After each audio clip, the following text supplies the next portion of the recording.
And we are coming down in 3, 2, 1.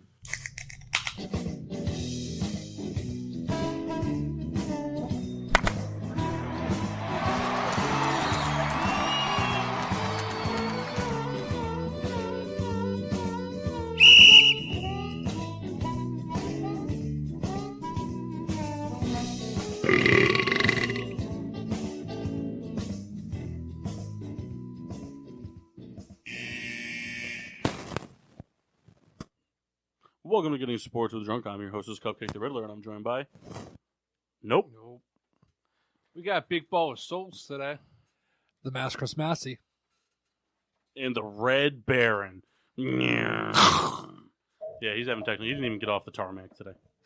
And the Red Baron. It doesn't work when you do it like that.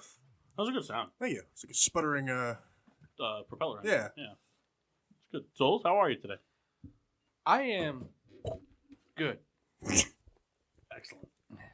No one can see us doing it. That's okay. You just got yourself It's for 10 the points. best. 10 points for you, Souls. Mass, how are you today? I'm Not all how right. will you be at the end of this football game. How are you now? I'm all right. Why are you guys wearing your colorless jerseys? We both are. It's Monday Night Football. I know. Didn't anybody get the memo this is a Thursday night thing? Yeah. Ooh, 10 more points for Souls there. 10 more points. racking them up early. Baron, Red, how are you? I'm very well, thank you. How are you? I'm doing well, thank you. It is a very happy belated birthday to our fearless leader, the Riddler. Thank you. One day removed on a recording of 11/25/2019. You know, in like almost 3 years of doing this, everybody's got a post on Instagram for their birthday except for me. Yep. Well, I mean, Mass hasn't. It's too new. You know, I gotta be honest. I think I'm the only one who's actually got a No, I birthday. think Kyle got one time. Oh, No one knows when your birthday is. Isn't it like February 29th? Ha! Not real every 4 years. she was born. It is real every 4 years. I got the reaction I wanted. Yeah, you did. It was good. So, what are you drinking, guys? Well, today, from Thomas Hooker Brewing. Was there an L in there? I did say Thomas. Thomas. From I Talmadge am Hill drinking Brewing. the ever so delicious Super Duper Double Citra. I like that because he's now had this beer a bunch of times. It's obviously his favorite, and yet he still paused to look at the can to see what it was. No. I have to make sure I say it right. Okay. Just like with the Doesn't- ranch. With the ranch. And All whoa! right. Another 10? Oh, look at that guy on the TV. Another 10? Another 10. Another 10. Mass, what are you drinking? A lot of bourbon. Minus 10 for Mass. He didn't do it. Well, yeah, but what's the beer you're drinking? All right. I've been gifted the Lizard King Mosaic Hopped Pale Ale from Pipeworks Brewing. Good thing your beer review is right now, so you didn't see what happened. Fuck. Yeah, he does have a lot of bourbons, though. He made the mistake of texting me, a liquor salesman. Hey, do you have any good brown whiskeys that I could try? Because I'm trying to get into them. Yeah, I do. So the brown whiskey lineup today is Noble Oak, Double Oak Bourbon, Blade and Bow, Kentucky Single Barrel, Kentucky Spirits, Wild Turkey, Wild Turkey Single Barrel, Kentucky Spirit, Bib and Tucker Small Batch, Crown Royal Deluxe, Oban Little Bay Single Malt Scotch, and Balvenie 14-year-old Caribbean Rum Casks. We're not drinking all of them. Nice polo Well, we douche. do have Hey, to came take a from work. bourbon shot for the Riddler's birthday. What? We're going to take a bourbon shot for your birthday. Look at that douche's polo. Did you come from work too, Rebecca? Camel toe. Makes me wish that I just, hey, I'd like to have some brown liquor today, and Paul presents me with 40. Here's Well, a- Well, here's the a- difference is here's an array of if I 50 hand you this, there's no chance you throw up. What do you mean? Shut up. Ooh, he's getting it. Whoa! I still love you. You guys know my history with the brown liquor I don't. Why did you say it that way? because that's how he With normally the brown liquor. I mean, I did like it, but because that's how he normally says it. Massey, you know Massey can't handle the brown liquor. So Y'all be I tripping. helped kill a handle of Tennessee honey with them and then died. Ooh. Yeah, it's not really brown liquor. It's just like Golden. White, yeah, it's white liquor with honey All right, flavor. so that What are you drinking over there, Red Bear? The Riddler gifted me my favorite thing of all time, the Miller High Life, but not just a normal Miller High Life. As of last year, they came out with a champagne-filled bottle. I said that totally wrong. The beer in a champagne-type bottle. Yeah, it's a 750 milliliter Bordeaux bottle. And High Life being the champagne of beers is very appropriate to be bottled this way. And he bought me a case, something I always wanted, and now I have 12 of them. Becca, what's going on with your hair right now? Okay.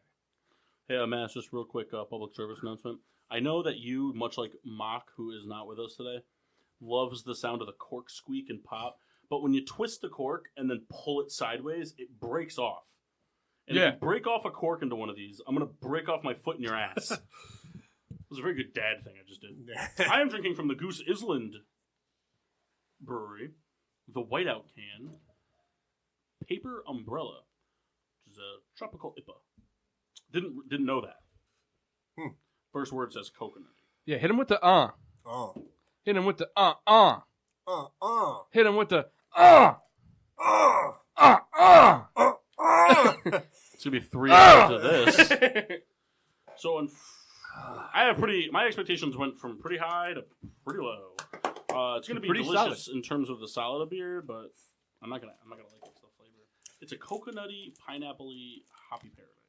Kind of a bummer He when you said find coconutty, out it's pineapple, coconut. Yeah, so I'm and pretty much drinking Malibu beer. Kendall, I found out the Cello distributor, they now distribute 16-ounce pre-made Bloody Marys in a can. Really? Now that is a game changer. Is it any good? I don't know, I haven't had it. No celery, though. Because I could see myself doing that a lot. Yeah. well, Wake kinda, up. I think you can see yourself doing anything a lot. It's actually just a can of Old Bay seasoning. And then they put vodka in it until it just dissolves. It's all grainy. I'd still probably drink that. They should do like little cans of just shots, not bottles, little cans. Well, that exists. Remember that thing, Kyle, when we delivered... Those are up rock in and the field? rye. Yes. Oh, It's yeah. like a little, I don't know what you call it, 4-ounce can, and Yeah. things like that. That's basically what you're describing. Why would you want a shot in a can, though? Why not? It's kind of unpleasant. Yeah, but, like, You why can would... shotgun it too. A nip? I mean, granted, there are the Rebeccas of the world who take 6 sips to do a nip. But... If you could do it. Yeah. Actually, it'd probably take longer than that. No shot. One time we bought Rebecca a nip of Ciroc, and it took her a car ride to finish it. Now, let's put that in perspective. Remember where we lived at Eastern? It pretty much took her from the Eastern dorms to Walmart to finish a nip. She had no problem shoving it up her cooter, though. Right at the end. Gross. So are you off the air? Oh, I'm back. I fixed the mic. It was very quiet, so I couldn't hear anything in my headphones. All right, Souls, Toast of Excellence, what do you got? What do you got? You know, I had one, but I'm trying to remember what it was. Was it to Urban Meyer? It wasn't Urban Meyer, but it was I like the grunt. It wasn't Urban Meyer. something important happened. But I can't remember what happened. Come back to me. Was it to Frank Gore? No. But that was mine. Okay, so Mass, go ahead. What do you got? Frank Gore is now third all time on the NFL rushing list. He's like 1,600 yards behind Peyton, something like that. He'll make it there. Oh, I got mine. It's a lot. It's a lot of yards for him. That's probably it. Frank Gore is a cyborg, though. He's going to play longer than Brady. Hope we're not. I just don't know if he. I think his 800 rushing yard seasons are behind him now. Like unless he just continues to go to teams that like don't really have an established backfield, and he kind of keeps killing it in the first few games, and then just does because like Singletary's the guy there now. No, I think realistically, you probably need like 7 years. No, I think you could do it in 3, maybe. Think so? Yeah, 600 yards a year. I think you could do it. I don't know. We'll see. Red Bear? Mine is actually like a toast of come on, man. So I don't know if you guys saw the Redskins, finally won a game. Oh, Dwayne Haskins. Dwayne Haskins, on the sideline after the interception, taking a selfie. Like, come on, be aware. The He game's not over missed yet. the final kneel because of Yeah, it. so they had to have like Did you see that, McCoy Souls? go out there or whatever his name Did you is. see that, Souls? He's Keenum. Did you see that? I did. Go out see and it, kneel Mass? at the final play. Yeah, it was the final play of the game, and he was taking a selfie with a fan, so Case Keenum had to go out there and take the kneel. That's actually kind of funny. He should get fined. I'm surprised. Like, maybe I'm not seeing. I just figured because everyone makes a big deal about everything. How this is not a big as of a deal. Because he's stupid. Now, is the focus really bad, or is the field like kind of repainted? Yeah, they painted. Yeah, I think they must have played a college game. Not cleaned up. My toast of excellence is to Ben Simmons, For hitting a 3. making it for his career 3. They're 1-0 when he makes a 3. That's right. That's a real stat they put on TV. It's pretty terrible. Mine's the Duncan Keith and Brent Seabrook of the Chicago Blackhawks. Mine's the 2 for 10 Whoppers. Why? Yeah, what is that? What? Mine's the 2 for 10 Whoppers. I was also going to say Dunkin' Donuts. That's what you just said. Yeah, but you were like... You said Dunkin'. You know Whoppers are at Burger King, right? Yeah, but he said Dunkin'. I Duncan didn't. Keith. I said Brent Seabrook and Keith. All right, whatever, pepperonis. It's your new nickname. Whoa! All right, anyway, they debuted on the same day together in 2003, I think it was, and now they both just became the second and third Chicago Blackhawks to eclipse the 1,100 game played mark. So there's only 3 of them. Stan Mika and then them. Did you just say Stanley Younes? No.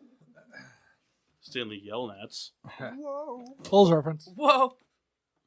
Did you know that Stanley Yelnats' name is the same forward and backwards? Yes. What are you talking What you talking about? I cracked those motherfucking beers, y'all. about? Everybody shake them first. Whoa. Oh, no, that's corked. Will it work with the foil on it? It's a cork. It would work with the foil on it. It's a Oh, cork. I missed Why, you you. want the foil on the bottle while you drink it? Yo, Matt, your Well, shoes are last untied. Stop time- trying to have Goldschlager beer.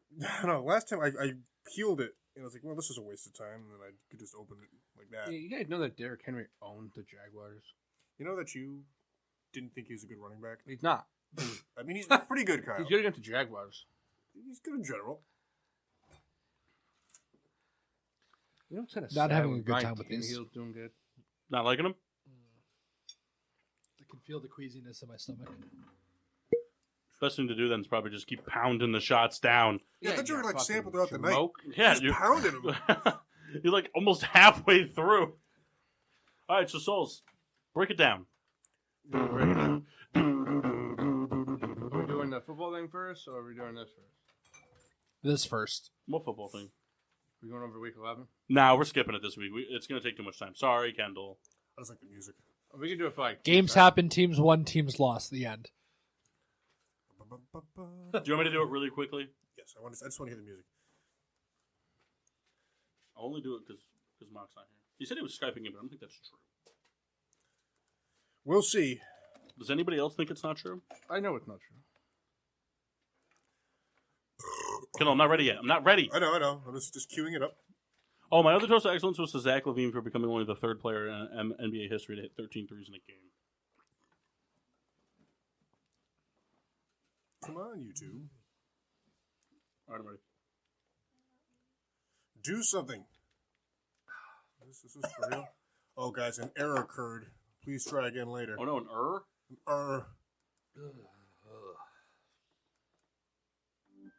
We gotta play an ad real quick. Blah, blah, blah, blah, blah, blah, blah. Blah, blah. We don't endorse Google Chromebook, but if we did, give us money. Or Chromebooks. Not a sponsor. Not a sponsor. Target is, though. Not a sponsor. All right, on Thursday Night Football, DeAndre Hopkins' 2 touchdown grabs and Deshaun Watson's 298 yards through the air spoiled Jacoby Brissett's return to the Indianapolis Colts as they fall short 17-20. Wasn't enough to get Kyle a fantasy win. On Sunday, the New York Football Giants fall short to the Chicago Bears 14-19. Trubisky has a better than usual but still pretty terrible day. Giants suck. Allen Robinson, 131 yards and a touchdown. Saquon Barkley continues his struggles in the backfield.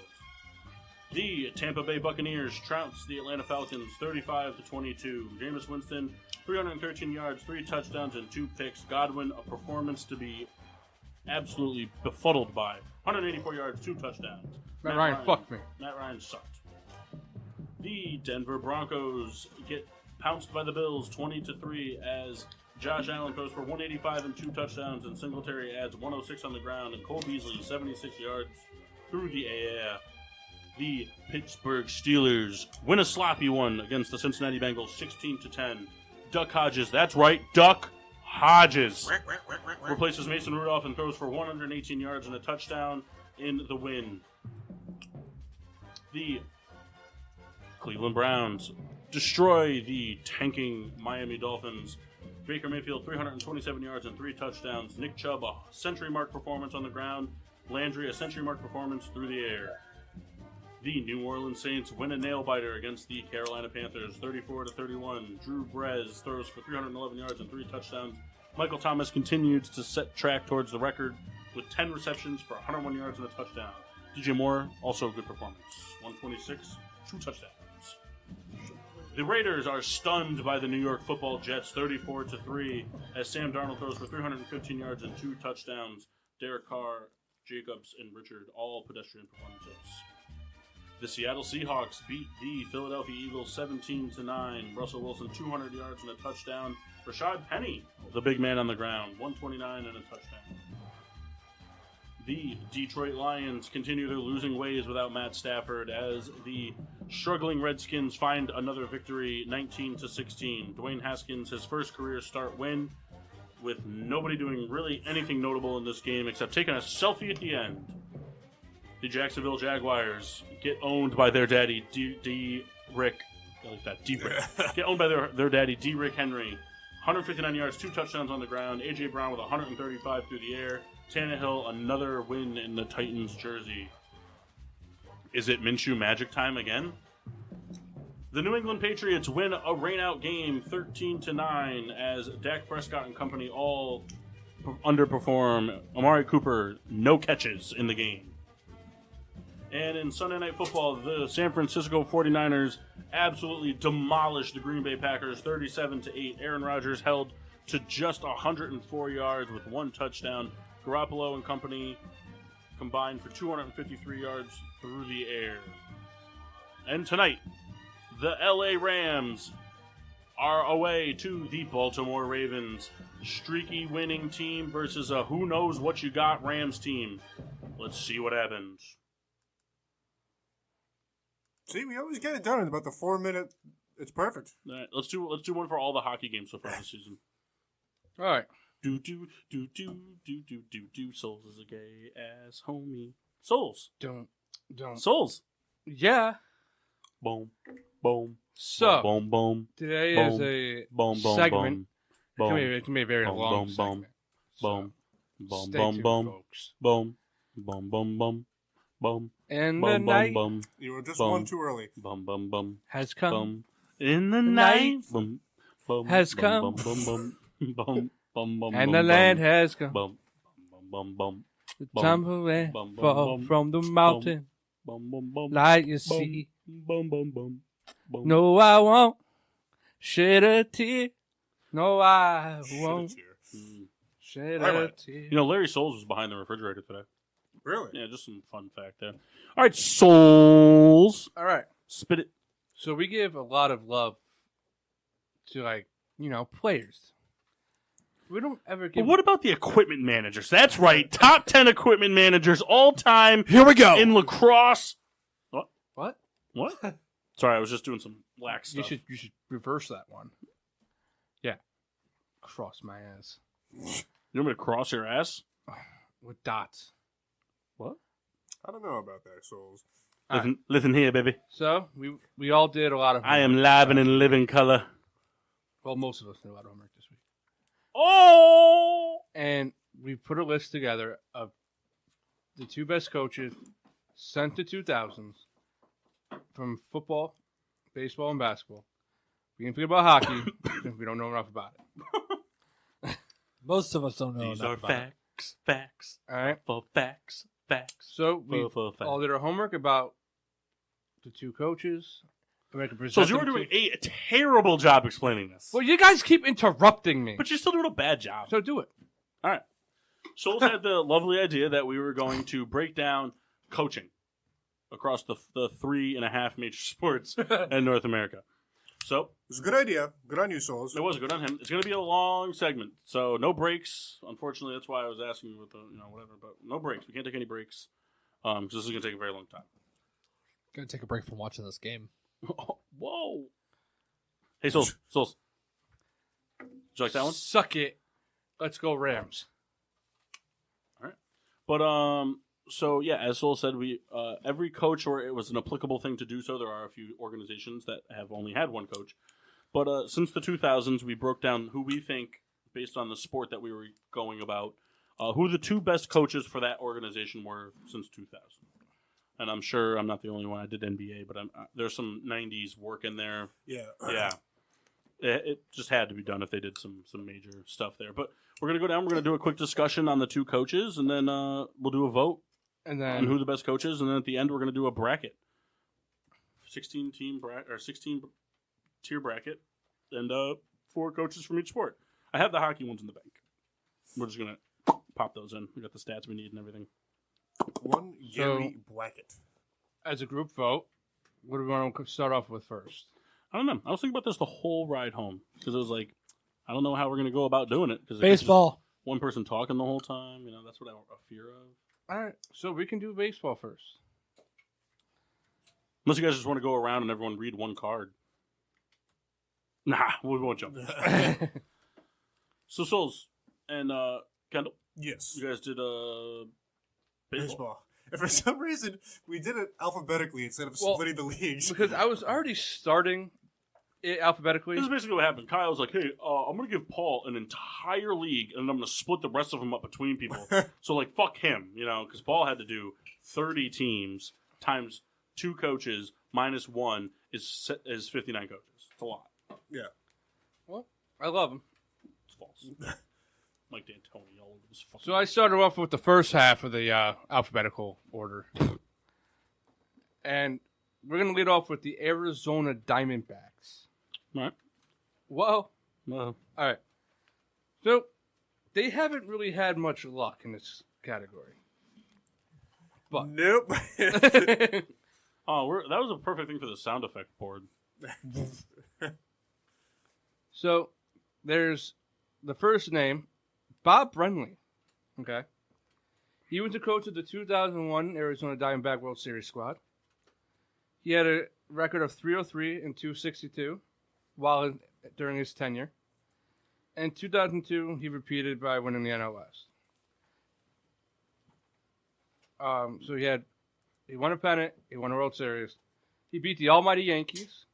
Yep. We all remember the Luis Gonzalez hit. Yep. And the cool uniforms. He was fired a couple years later because the team took a downward turn. People got older. They got rid of Randy Johnson. Kurt Schilling got old. So things just didn't work out for him.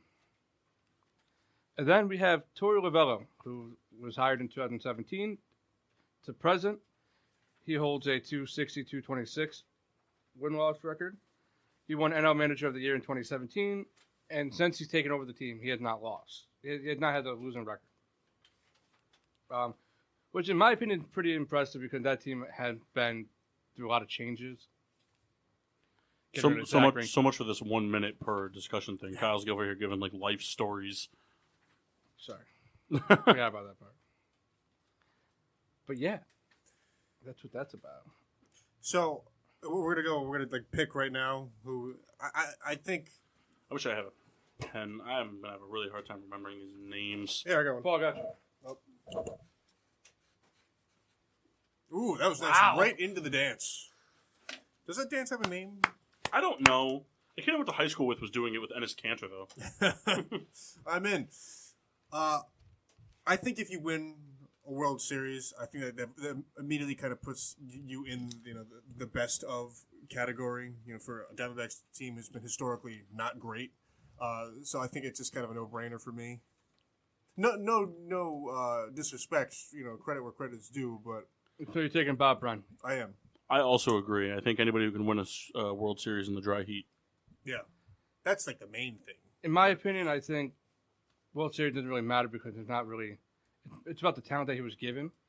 But I think Torey Lovello's done a great job taking that team where it is. I understand, but I sort of view this in 2 different ways. I think talent-wise, I credit certain things to the GMs and all that. The coaches, the managers, they kind of get what they're given, and it's their job to Like, hey, here's your squad. Here's your, like, you're playing cards. This is the hand you've been dealt. Now, do the best you can with the hand. Like, the GM is the one who are dealing the cards. So, I think there are managers who can have a great hand and still screw things up and have a bad team around them because it's on them. But I don't think just because he had great players doesn't mean that he doesn't deserve all the credit versus, now. The teams are different for sure. There's a lesser talented squad right now being successful, but I don't know. Mass? I'm going to be truthfully honest with you. I'm doing research for mock. I did not listen. Bob Brennan or Torey Lovella? Pick a name. Torey Labella. So we got a split. Rebecca, Thanks, Mock. you're the deciding factor. Bob Brennan and Torey Lovella. What? Bob Brennan? All right, Bob Brennan won that round. We're off to a great start. All right. Then we got the Atlanta Braves. This one is pretty obvious. Prove it. The current guy. Wrong. Nope, it's the current guy. Bobby Cox managed the team from 1990 to 2010. Had a record of 2,504 to 2001. Went NL manager of three. Why did I just write? Won NL manager of the year 3 separate occasions. Won the World Series in '95. Inducted into the Hall of Fame in 2014. And won the NL East 11 times in a row. Then you got the current guy, Brian Snitker, because the other guy sucked between. He has a 318 and 292 record. Won NL Manager of the Year in 2018. Won the NL East in both 2018 and 2019. And the team has gotten dramatically better in the last few years. I'm going to go with Bobby Cox. Bobby Cox, no doubt about it. I mean, 11 straight. I mean, that's unheard of. We know we're doing mostly 2000s, but the Braves, I think, were the NL team of the 90s for sure. Even into the early 2000s, like that was the NL team. Yeah, there's not much to be said. Yeah. Paul? I was actually. I mean, it's hard to argue, but and I know it's a little bit before, but I'm probably going to go with Bobby Cox's first run, the 78 to 81. He was better. No, Bobby Cox. Mass? Bobby Cox. All right. Also a great name. This one's also pretty easy, guys. Cox. Baltimore Orioles. Ooh. Got a lot of sucky years. Current guy. We're going to lead off with Buck Showalter. The Fighting He Showalters. coached the team from 2000 to 2018. Has a record of 669 and 684 with the club. Yep, under 500. But that's the best one they have. Yeah, you wait till we get to the NBA. There's a few of those. Won AL Manager of the Year in 2014. Made playoffs in 3 separate occasions, 2012, 2014, 2016. And won the AL East in 2014. He made the team better. Yeah, I mean, Buck Showalter, that team's been Did bad. he make many the team times. better, or did Machado make the team Oh, better? he made the team better. Yeah, I mean, he's the guy. I mean, it's funny because Well, I didn't name the other guy. it doesn't matter. I'm going to tell you the other guy. His name is Mike Hargrove. Okay? He had a record of 275 and 372. I'm going to go with Buck Showalter. Second best record since the 2000 for the club. And never made the playoffs. So I'm going to go with Buck Showalter. I mean, Buck Showalter, I think, is the only guy in the league that has taken a team from being like almost the best down all the way to the bottom again, and then brought him back again, then back all the way to the bottom. Resurrected the team like 3 separate times. Yep. This one's a little tough. I didn't go with Alex Cora, and you'll hear why. First name is Terry Francona. 744 and 552 record through We're all 8 Mariners. Like it. through 8 seasons. He broke the Babe Ruth streak in 2004 by winning the World Series. Mhm. He's a 2-time World Series champion and managed the All-Star team in 04 and 08. Then you had John Farrell with a record of 432 and 378 in 5 years with the team. Won the World Series in 2013. Coached the 2014 All-Star game and finished second in the Manager of the Year voting. I'm going to go with Terry Francona. This is probably one of the more intriguing, matchups. The Red Sox, got over that hump in the early 2000s there and kind of stayed relevant from then on out. I vote John Farrell because I think he did the same, like, because they both only won one World Series, right? Francona won 2. 04, 07. But I think that Farrell, like, did it with less. I mean, the 04 team was so stacked. It was good. It was so fucking stacked. Full team. All 3 teams were pretty stacked. David Ortiz was there. It's true. That's a I deciding factor. think I was like 15 when I realized he wasn't black. I was like 15 years old when I realized that there weren't nearly as many black guys in the MLB as I thought. I'm like, well, Manny Ramirez is black. No, they're not. I'm like, huh? I think Terry Francona is probably one of the best managers we've seen since our era of watching. But yeah, once the topic came up, my head immediately went Terry Francona. Really, my only reasoning was kind of breaking the Bambino thing. That's the only. Because I think when you boil it down, Paul is right. The teams are very similar. They're both very good. The team has just been good for like the past 20 years. So it's a tough call. I give it to Francona. Mass? Francona. All right, then we got the Chicago White Sox. Another one-sided one. I go with the second one. Is that who the second one is? Who? Is it Ozzie Guillen? No. No, he's the first. I go with the first one then. The first one is Ozzie Guillen. He held a 678 and 617 win-loss record. Won AL Manager of the Year in 2005, which they won the World Series, and he won the AL pennant. Out of first place for this is only a fun day. fact I wanted to put in there. He got ejected 27 times. I was looking at those stats. I didn't include anything, but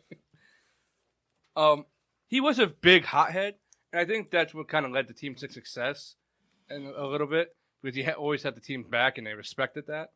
Except when he went to the Marlins. Yeah, he won the World Series in 2005. Took a team that wasn't supposed to do anything, and made him a pretty good squad. And then there's Robin Ventura, who had a 375 and 435 win-loss record. I mean, I know it's easy to say because they won the World Series, but they had the best rotation in baseball that year. They had the most fun rotation. Nah, it was the best rotation. Robin Ventura had no awards. Had a second-place finish in 2012. And finished third place in the AL Manager of the Year voting in 2012. This You're was a no-brainer. talking about taking a team, though, that was supposed to do nothing and do a little bit of something. That's him. Yeah, This one's a no-brainer for me. I think it's Ozzie Guillen. Ozzie Guillen all the way. And if we did another thing like best personalities in baseball, he'd most likely be one. I think. He's up there. There's another guy that should be on your list. They highlight all these like NFL coaches that have like people that have to like hold them back, like the San Francisco 49ers defensive coordinator, like Sean McVay had one or whatever. It's like could you imagine being the guy that had to try to hold Ozzie Guillen back when he got mad? Pretty sure Fort Knox isn't holding him out when he's mad. He's a fucking hothead. All right, Souls. All right, now we got the Chicago Cubs. How many teams have you done so far? 4 or 5? 4. And now we got the Chicago Cubs. We have Joe Madden. He had an impressive 471, 339 record. Won NL Manager of the Year in 2015. Broke the club's World Series streak in 2016. Won 2 NL pennants. Had a very historic run with that team. And it's crazy that they would even want to let him go. But I mean, what are you going to do? If you have a chance at David Ross, you'd make the right decision. And then we have Dusty Baker. A fun name. Yes. Fun guy. Yeah, he's a mushroom. Won the NL pennant in 2003. He was part of the whole Steve Bartman situation. A team that definitely had the talent to get to the World It's Series. like a punk band, the Steve Bartman situation. It's already been taken. Yeah, too bad. But, he unfortunately had that happen. But he unfortunately had a Steve Bartman situation. His record with the club went 322 and 326. His tenure definitely started off really good with them, and then they traded away all their pieces. He had Kerry Wood and Mark Pryor when healthy, and then they got hurt, and the club could never really figure out anybody after them. My opinion, another easy one, it's Joe Madden. Dude, Ross. Yeah, I think that Joe Madden, no brainer, especially the Cubs being, a dumpster fire for years and years and years. And I think in recent memory, Joe Madden is probably the only coach or manager I could think of that like players were really super excited for him to come. Like the Angel players are super excited. Yeah, he carries a lot of good hype with him, if you will, and he delivers. So Paul, Joe Madden. Joe Madden. All right. And also Dusty Baker's kind of been around and does a lot of the same. Well, speaking of Dusty Baker, with the Cincinnati Reds, that's my pick. Say no more. He coached the team for 6 years and had a 509 .463 win-loss record. Brought the Reds to 3 postseason appearances. Experiences. They got to sit in the dugout. They were the sick kids. It's like those Make-A-Wish Unfortunately, kids. he only went 2-9 in the postseason. He had the best record for the Reds since the 2000s, and had his team definitely overachieved. They never had the sure thing on that squad. You had Devado and Brandon Phillips, but that was about it. They got good pieces around them, and it definitely showed in the playoff that they didn't really belong there. Yeah. Wow. And then you had Bob Boone. Bob Boone. Yeah, he coached the early 2000s, had a 190, 238 record. He coached a team that did not have much talent. And then when he did have talent, Ken Griffey got hurt for the year twice. Yep. That's about it. Though I crapped on Dusty Baker a moment ago, he's my pick. Because during that time, in the late, early 2000s, if that's a way to say that, the Reds were good. Brandon Phillips was playing his best baseball. Votto playing his best baseball at the time. They had weird pitching too. Why can't I think of his name, Kyle? He was on the Red Sox that won in 04. Bronson Arroyo was like their ace. Yeah. And he was like pretty good still. And they just couldn't get over the hump. So, but is all things Manny considered, DeRoy Halladay. Yeah, but all things considered, that much better than Yeah. Paul? Dusty Baker. Dusty Baker. I think he's on this list again, so be aware. He's on my list. Now we got the Cleveland Indians. This one can be a lot closer than you think. You got Terry Francona again with a 638 .494 record. He went to the World Series in 2016. He has a 12-12 record in the postseason. This year was supposed to be a rebuilding year for them, and he ended up doing pretty well. And all things considered, he did a nice job with the injuries and everything. He did a very nice job. And then there's Eric Wedge. He made the playoffs in 2005 and 2007. Not a wrestler, by the way, Eric Wedge. He captured the AL Central twice. Was manager of the year in 2007. Lost in the ALCS to the Red Sox in 2007. He finished his tenure with a 561 .573 record. He had the AJ Burnett effect of every other year being very good and very bad. That's why the records kind of together. One year he would go 90 and 72. The other year he would go 68 and 94, something like that. And he coached the team for 7 years. I didn't really know much about Eric Wedge. I don't either. But what I read, I think he could be a winner. But I didn't think that Terry Francona had brought that team to so much already. And I think he would have to be the favorite. I mean, for a guy to appear on a list twice and have almost the same level of success puts me in the running for Terry Francona, bringing an Indians team to the World Series and almost back again the following year. That's enough for me. A guy to go seamlessly transition basically from one successful team right to another. It speaks a lot for, I think, the coach he is, and that's why I picked him. Paul? Joe Brown. Mike Brown? Eric Wedge? Lou Brown. There we go. It's like I didn't know at first, but now I'm with you. I also vote for Lou Brown. We're contenders now. that was actually really good. Is that an unacceptable answer? I could put Lou Brown on here. All right, I'll go. I'll go with Francona. Do you remember a couple episodes back, many episodes back, where we did the pretend athletes in movies and all that? Lou Brown made it to the finals of that. I don't know if he won, but he came down to the. I think he lost to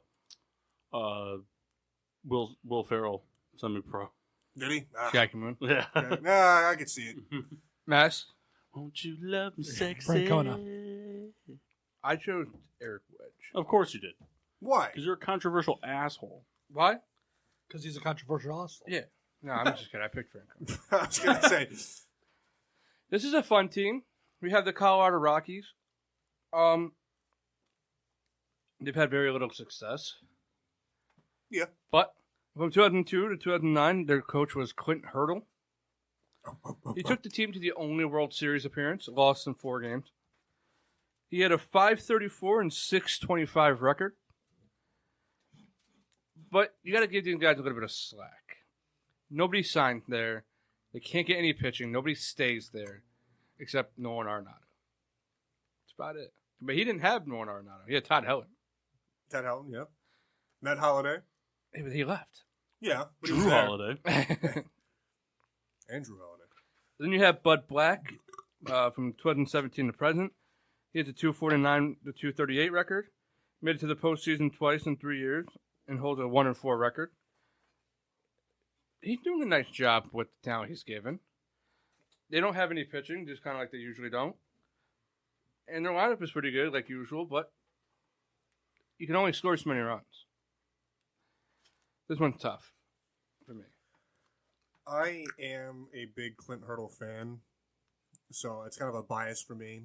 But I think, what my trend has been, if you take a team to the World Series, that's been enough to win a vote for me. And I think, going back to an early argument that Souls made, I think the staff now is more talented than was back then. And I think Clint Hurdle did a lot more with a lot less. Though Todd Helton was there, Todd Helton was very good for a very long time. It's tough to pitch there. You're playing 81 games in a home run, ballpark where it's not difficult. Any ball in the air has a chance to go out. So, I'm also going to go with Clint Hurdle. He coached there for a very long time. Yeah. Clint Hurdle. Imagine just going to agree with everything we say. Do you want me to be a controversial asshole? Yeah, that's the whole point of this is. I put one coach for the Detroit Tigers. Well, so if it'll make you feel better, we'll get a little controversial when we get to football. I'll give you guys a bit of a spoiler. Here's the Dolphins' 2 coaches in contention: Tony Sperano and Joe Philbin. Gross. Yeah. Anyway. Wait till we get to basketball. I don't know if you guys are familiar with the Washington Wizards or the Hornets. Yikes. I put one coach for this. It was this guy and a bunch of guys that did not do well. Mike Zimmer. His name is Jim Leland. He had a 700, 597 record. Won AL the Manager of the Year 2006. Won 2 AL pennants. Lost both of the World Series, but whatever. He built a team from a 50-win team to a 90-win team overnight. great mustache. Yeah. Really the only coach worth mentioning. For this Yeah, Jim Leland is the guy. Good players, what can I think of his name there? Dusty Baker. Yeah, Dusty Baker. Miguel Cabrera. Miguel Cabrera, Maglio Ordonez, 41. Prince Fielder. No. Dimitri Young. No, but good name. God, I can't think of his name. And he doesn't matter. Jim Leland, he's the guy. Yeah, I agree. There's really nobody else. Does anybody else think, though, that watching the Rams versus the Ravens in their color rush jerseys is like watching like a Viking scrimmage? Yeah. This is going to be a good one. The Houston Astros. We had Philip Garner, 277, 252 record, a 13-13 postseason record. brought the team to the World Series in 2005, which they lost to the White Sox. Had a Jack winning Walls, record every baby. year he coached the team, and was a candidate for Coach of the Year twice. AJ Hinch, 2017 to now, 41-329 record, won 2 AL pennants, and won 1 World Series, lost 1 World Series. He was given the team very young, and now they've blossomed into what they are. Yeah, Hinch. I don't think it's even close. So the way I've been trending, I have to give it to Hinch, but this is very intriguing because these teams, are very similar on paper. Like that when that 05 team, or what was it, 2005? Yeah. When they went, I mean, same deal. Fairly young. They were putting up a lot of runs. They were exciting. Was Berkman? Bagwell, Biggio was there.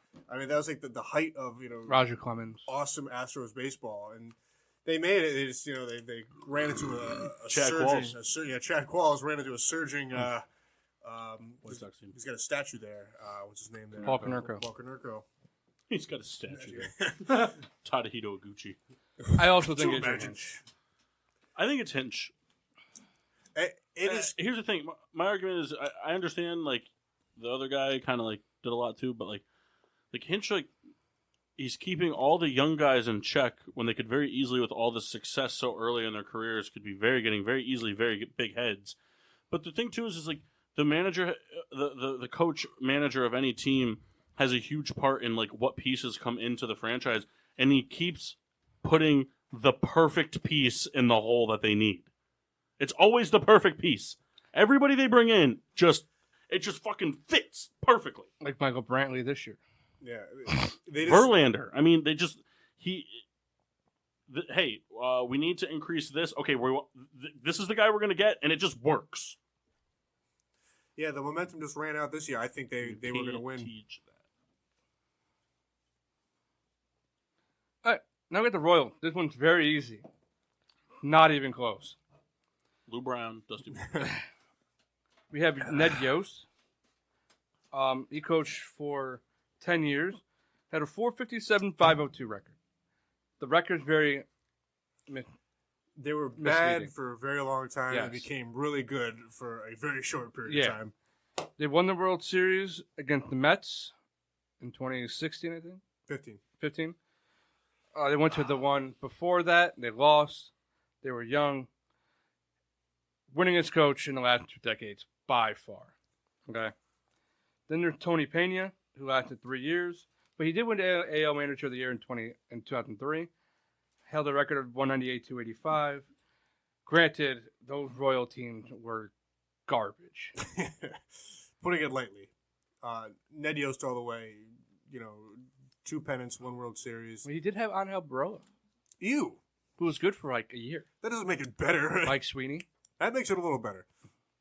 But Barreau, no. Yeah.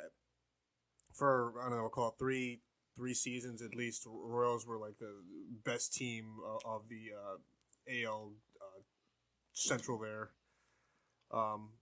They ended up hitting the fan pretty hard as of late, but Everybody left. They can't Yeah. keep anybody. yeah. What do you guys think? I think fuck this game. Okay. Ned Yost for Mavs. All right, I put one name for this one too because he coached there for 18 years. We have Mike Scioscia from 2000 to 2019. Oh, Sammy Sosa's dead. Yeah, I am not putting Brad Ausmus. He got fired. He held the 1,650 and to 1,428 record. Won the World Series back in 2002. Went to the playoffs 7 times. Has a playoff record of 21 and 27. Won Manager of the Year in 2002 and 2009. Really the only coach they've ever had. Yeah. Brad Ausmus was kind of a filler so they can get Joe Madden. Joe Madden I was going to put on this list. But not yet.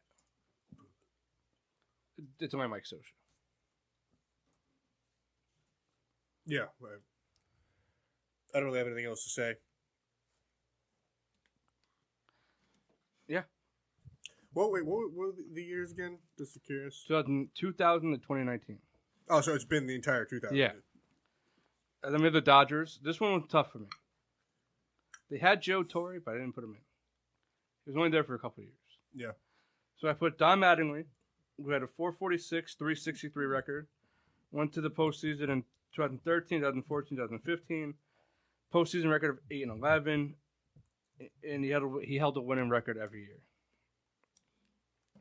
Then you got the current coach, Dave Roberts, who went 393 and 256. Finishing first each of the last 4 seasons. Went to the World Series twice, lost. Won NL Manager of the Year in 2016. I think I'm going to give it to Dave Roberts. Doing it 4 years in a row, pretty impressive. Yeah. It's. I want to agree, but it's funny. I think the Mattingly teams were better overall.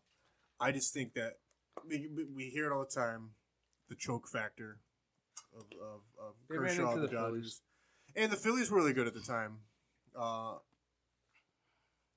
Going to the World Series twice twice in a row. I'm talking myself out of it now.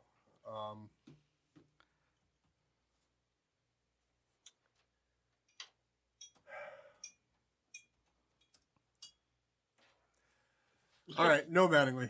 I'm with you, Souls. Mattingly. Mattingly. We have a split. We have a split. Okay. Wow. Damn it. All right, Mattingly. I'm going with my first. All right, my last one. The Miami Marlins. I shouldn't have put 2, but I did. You got Jack McKeon, who won the World Series in 2003. Finished with a 286, 257 record. Took that team from nowhere to winning the World Series. Nowhere to somewhere. What happened? Nowhere to somewhere. Yeah. Unfortunately, he got fired a couple years later because they traded the entire team the year after. Yeah. Finishing. He had above 500 record. No other coach has done that for them. Yeah. Then the Freddie Gonzalez, who gives a shit? Not even worth the conversation. It's not. But he didn't do anything. Yeah. The best he did was finish in 3rd place. Put some respect on 3rd place. I It's think fine. Jack McKeon to pick. Yeah. 100%. All right. Doesn't even ask us. Kendall, you're up. All right. All Would right. you guys like to vote? Enough of this segment. Let's move on. This is going to be the first installment in a 7-week installment series. Oh, Rebecca has a question. Do I get any credit? For what? Helping him? She typed for me because I'm too lazy. But you did all the homework? Yes. Okay. Go for the Yankees. What? Okay. Except for the Yankees. So did you do the Phillies? I did? Kyle, you let him have the Phillies? I did. And you let him have the New York Mets? I did. I did the harder teams. Fuck yeah, the White Sox were good once. They're easier than... But yeah, these are harder than those ones. No, they're not. All right. I'm done for tonight. Sorry. You didn't even try the scotches, you dick. I can't get Mass, you went so hard, so fast. God, my Rage stomach is 2.0. just... Yeah, because you drank 6 shots of bourbon in like 10 minutes. Not 6. Like 3. That's kind of embarrassing. Fuck All right. you, Baron. You fat fuck. All right. The Milwaukee Brewers. Manager 1. Craig Counsell. 2015 to the present. Good name. 405 and 381. Made the playoffs the last 2 seasons. Playing, good ball. The Brewers were kind of, a team that, not that there was not a desire to go there, but, just, it was the, They were fortunate to land themselves a star. yeah. And I'm trying to think, before that, steroid allegations, They had Fielder and Braun. yeah, Ryan Braun, that was the guy. Who was the guy that had sex with Rachel Rocks? He was a brewer. Ryan Braun? No, that was... Gomes? No. It was a pitcher. What, No. It was what- like it what was like, team? It was like a Fat Baldman kind of deal. What team? Yeah, he was a pitcher. No. What team? He played for the Brewers. Brewers. He played for the Red Sox too, though. Huh. The guy that had sex with the porn star. Oh, no, Rachel Starr. Rachel Starr, not Rachel. You know, I know you're talking about. Yeah. I remember this happening, but I can't remember. Souls is on the case. Mike Napoli. Man. Ah, that's right. Told you it was a fat Baldwin. That's funny. I knew he wasn't a pitcher. It would be hilarious to watch, though. And my second manager is Ron Ronick, 2011 to 2015, 342 and 331. The only discernible category is a above 500 record. Yeah. Loser. Craig Counsell, I think, is the guy. Oh, yeah. They're Big both time. very tough. I'm going to council. Yeah. Less to work with until they got you. I'm going to have to talk to the council. We're going to go with council. All right. This one, So Lamar Jackson's like pretty good. yeah, he's good.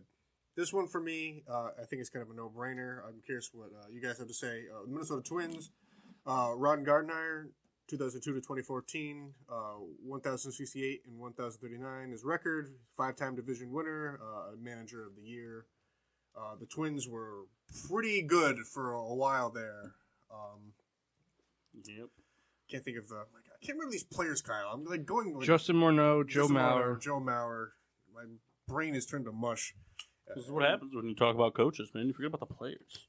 Because it just goes to show coaches matter more. Mauer, excellent player, and God knows all the records he holds. And Rocco Baldelli, Rocky Balboa? 29 to the present, 101 and 61 last year, manager of the year. It's for me, it's Gardner. I mean, Baldelli, good season. An upswing for the Twins. But Yeah, it's Ron Gardner. There's just too much history. I concur. Those teams they couldn't get past the Yankees. Pretty much.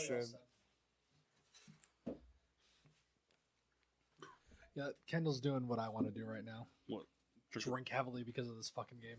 Well, he's not drinking heavily. I know because of the game, but still. He's drinking heavily because of Kyle. All right, the greatest team on this list, the New York Mets. Terry Collins, 2011 and 2011, 2017, 551 and 583, won the pennant. That's about it. That's all he did. I wish instead of a trophy they got a pennant, like one of those little pennant flags they hang up. Here you Here go. you go. Enjoy. And Willie Randolph, 05 to 08, 302 and 253. 2006 took this team 97 wins, I believe it was, tied for the best record in baseball. What about the guy that coached the 2000 team that took him to the World Series? Nope. Bobby Valentine. Don't like him.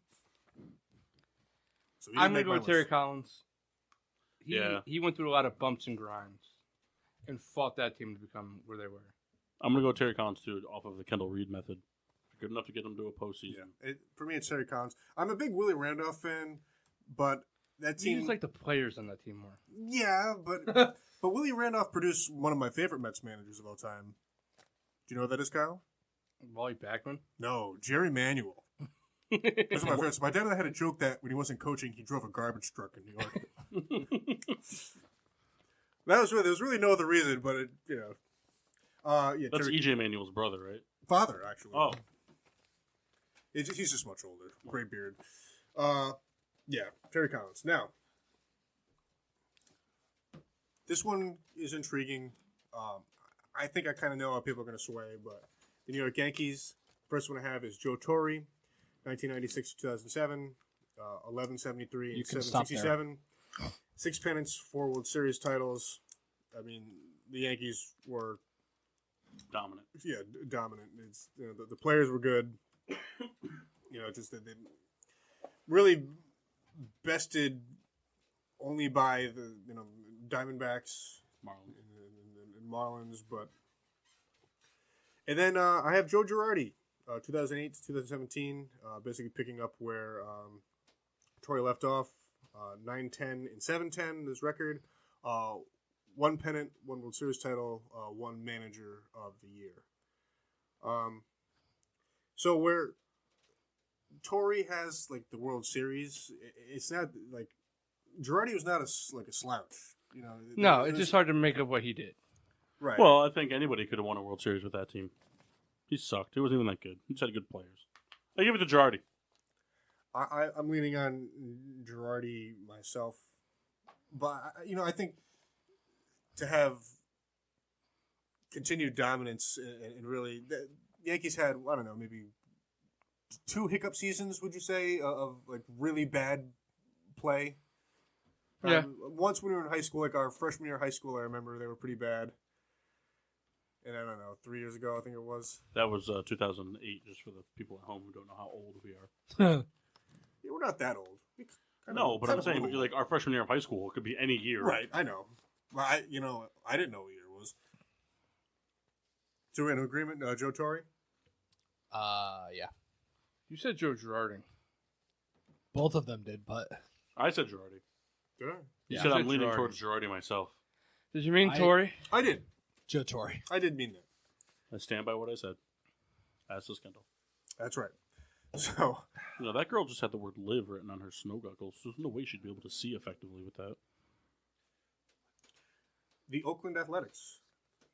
First manager on this list, Bob Melvin, What?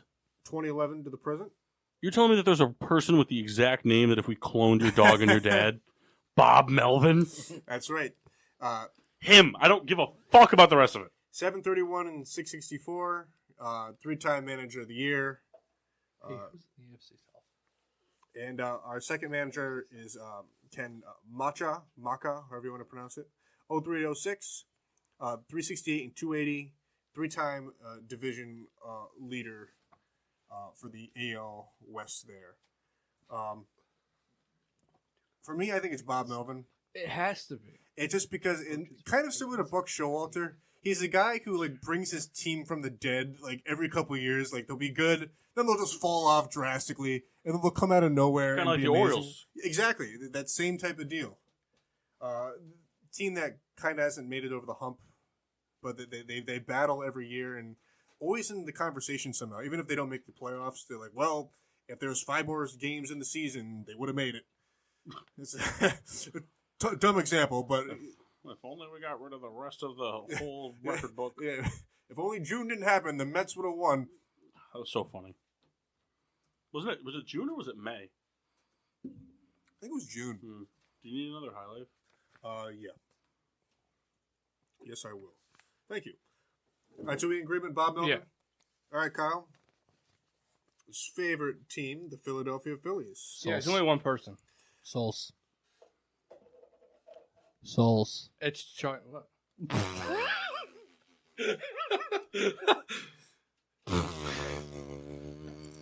Nope, the first guy is Don't even say it. the manager this year. Really? No, I'm just joking. Charlie Manuel, 2005 to 2013. That's it. Just let me read the stats. 780 in the 636, 1 World Series title, 2 pennants, 5-time division leader. The Phillies were unstoppable from like 08 to 11. Like that was like the most annoying team to watch Don't be jealous. because they just would win. It wouldn't make any sense. When you have Roy Halladay, you're gonna win. Yeah, but they didn't always have Roy Halladay. I mean, they had Cole Hamels. True. And He Kyle, might come back. and Kyle, who do you think the second man? Larry Boa. Yeah, Larry Boa. Yeah. 01 to 04, 337, 308, 3 winning seasons out of 4. That's But they weren't like good winning seasons. well, they're above 500. That's what it is. What about Gary Varsho? He had what? That was one season. Now, he coached 2 games in 2004. Oh, 1-1. I feel like I Yeah, know that Doug name. Glanville. Doug Glanville. Yeah, good name.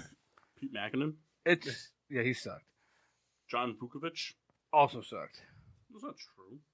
He coached 9 games. Yeah, he didn't make the right calls. He had a winning record. All right. I wish Jeff was here, but he's not. The Pittsburgh Pirates, Clint Hurdle, 2011 to 2019, 735 and 720. 3 consecutive wild card loser. Thought that's notable. I don't think that will ever be duplicated. I think ever. that's it. And Honus Wagner, 1917, 1-4, greatest name in baseball history. So take that for what you will. It's Clint Hurdle. Honus Wagner is a good name. It's like my favorite name ever. It's got to be Clint Hurdle. Then all the other teams. If I remember, Buns. Here's the thing. Here's the thing though. It's got to be Clint Hurdle because all the other teams are buns, even though his teams were also buns. Yeah. They just had warmer buns. I mean, for like 3 years, Oh! that Pirates team was really good. You know, and they just couldn't. They always hit like a surging Cubs team or whoever the hot team in the wild card was, and they just couldn't make it. In fact, I think as a group we watched 2 of those wild card losses in TCB. Yep. Just like us going one for to the beers. Cubs and one to the Cardinals, I think. Yeah, it was rough. I feel bad. They ran into Madison Bumgarner twice. What do you expect? Yeah. Oh no, that's right. It was Giants and Cubs. Yeah. Giants and Cubs. All right. Here's a very unexciting team. The San Diego Fathers. Oh, dude. That's Is Spanish there for somebody from the 2000s. That's father. You know what's funny? You know what we never hear? It's because of the language speak. But like, I want to start doing this more. I think it'd be funny. Like someone was like, he said, "Oh, the San Diego Fathers." Ha! That's English for Padres. Because it's always like, "Oh, that's English or that's Spanish for father or whatever." You know what I'm saying? Like, someone's like, that's English for Padres. I always wanted to translate Feliz Navidad into English and sing it. You know, like, Merry Christmas.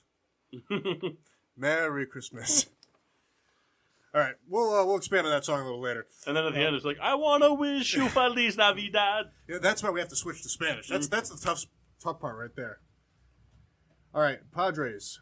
Bud Black, 07 to 15, 649 and 713, 2 playoff appearances, and Rod Barajas, 2019, 1-7. So was Bud Black the only good option? Yep, pretty much. But I like Rod Barajas a lot, so he made my list. Yeah, the Padres. Coach. I think he just coached a few games like interim, like at the end of a season. Yeah. We all know that the Padres have been bad for a very long time. They've had like spots where like they were good enough to like make the wild card, and then were just decimated. It's just they. I don't know what to say. They maybe this couple years they'll turn it around, but I think Bud Black is our best option. I looked at a couple baseball managers and stuff while I was like doing my segment, like taking a break. A lot of the guys, like the like real life photographs of like the 1910s, 1920s managers and baseball players, they look like people that were in Shawshank Redemption. That's pretty funny. They do. Like Honus Wagner could have been Brooks. Clint Hurdle was Brooks. I wish you guys thought that was as funny as I did. All right, so we're losing over here. I need your help. Come on, Kyle. All right, Giants. This one's a no-brainer. Yep. Bruce Bochy, 07 and 2019. Dusty Baker. 1,052 and 1,054. 3 World Series titles. Isn't it amazing how we're listening to these things when we get to the NFL? Like, could you imagine being like, "Oh yeah, one of the coach of the years, his record was, 110 and 109." And you're like, he sucked. But like a 500 record overall for baseball is like, that was pretty good. And next best, Felipe Alou, 03 to 06, 342 and 304. I forgot about that guy. Yeah, it's just above 500 record. Kind of like when Bonds was still, crushing balls into the bay there. Sucking socks. Yeah. But Bruce Bochy, no doubt about it. Okay. Here's another one that I think is a no-brainer, but it's definitely worth. It's kind of like the Yankees thing. For the Cardinals, we have Mike Matheny, 2012 to 2018, 591 and 474, 1 pennant, 3-time division winner, and then perhaps one of the greatest of all time, Tony La Russa, 1996 to 2011, 1408 and 1182, 2 World Series titles, 3 pennants, 2 100-win seasons. Give me Matheny. Really? Brother slapping. I was going to say, you've watched him, I guess, but... The Russo was like a pitching guru. Is that porn? What is that? This is a family show. The exception of the cursing and And the beer. Yeah, Tony La Russa for me. Yeah. Same. Yep. Right.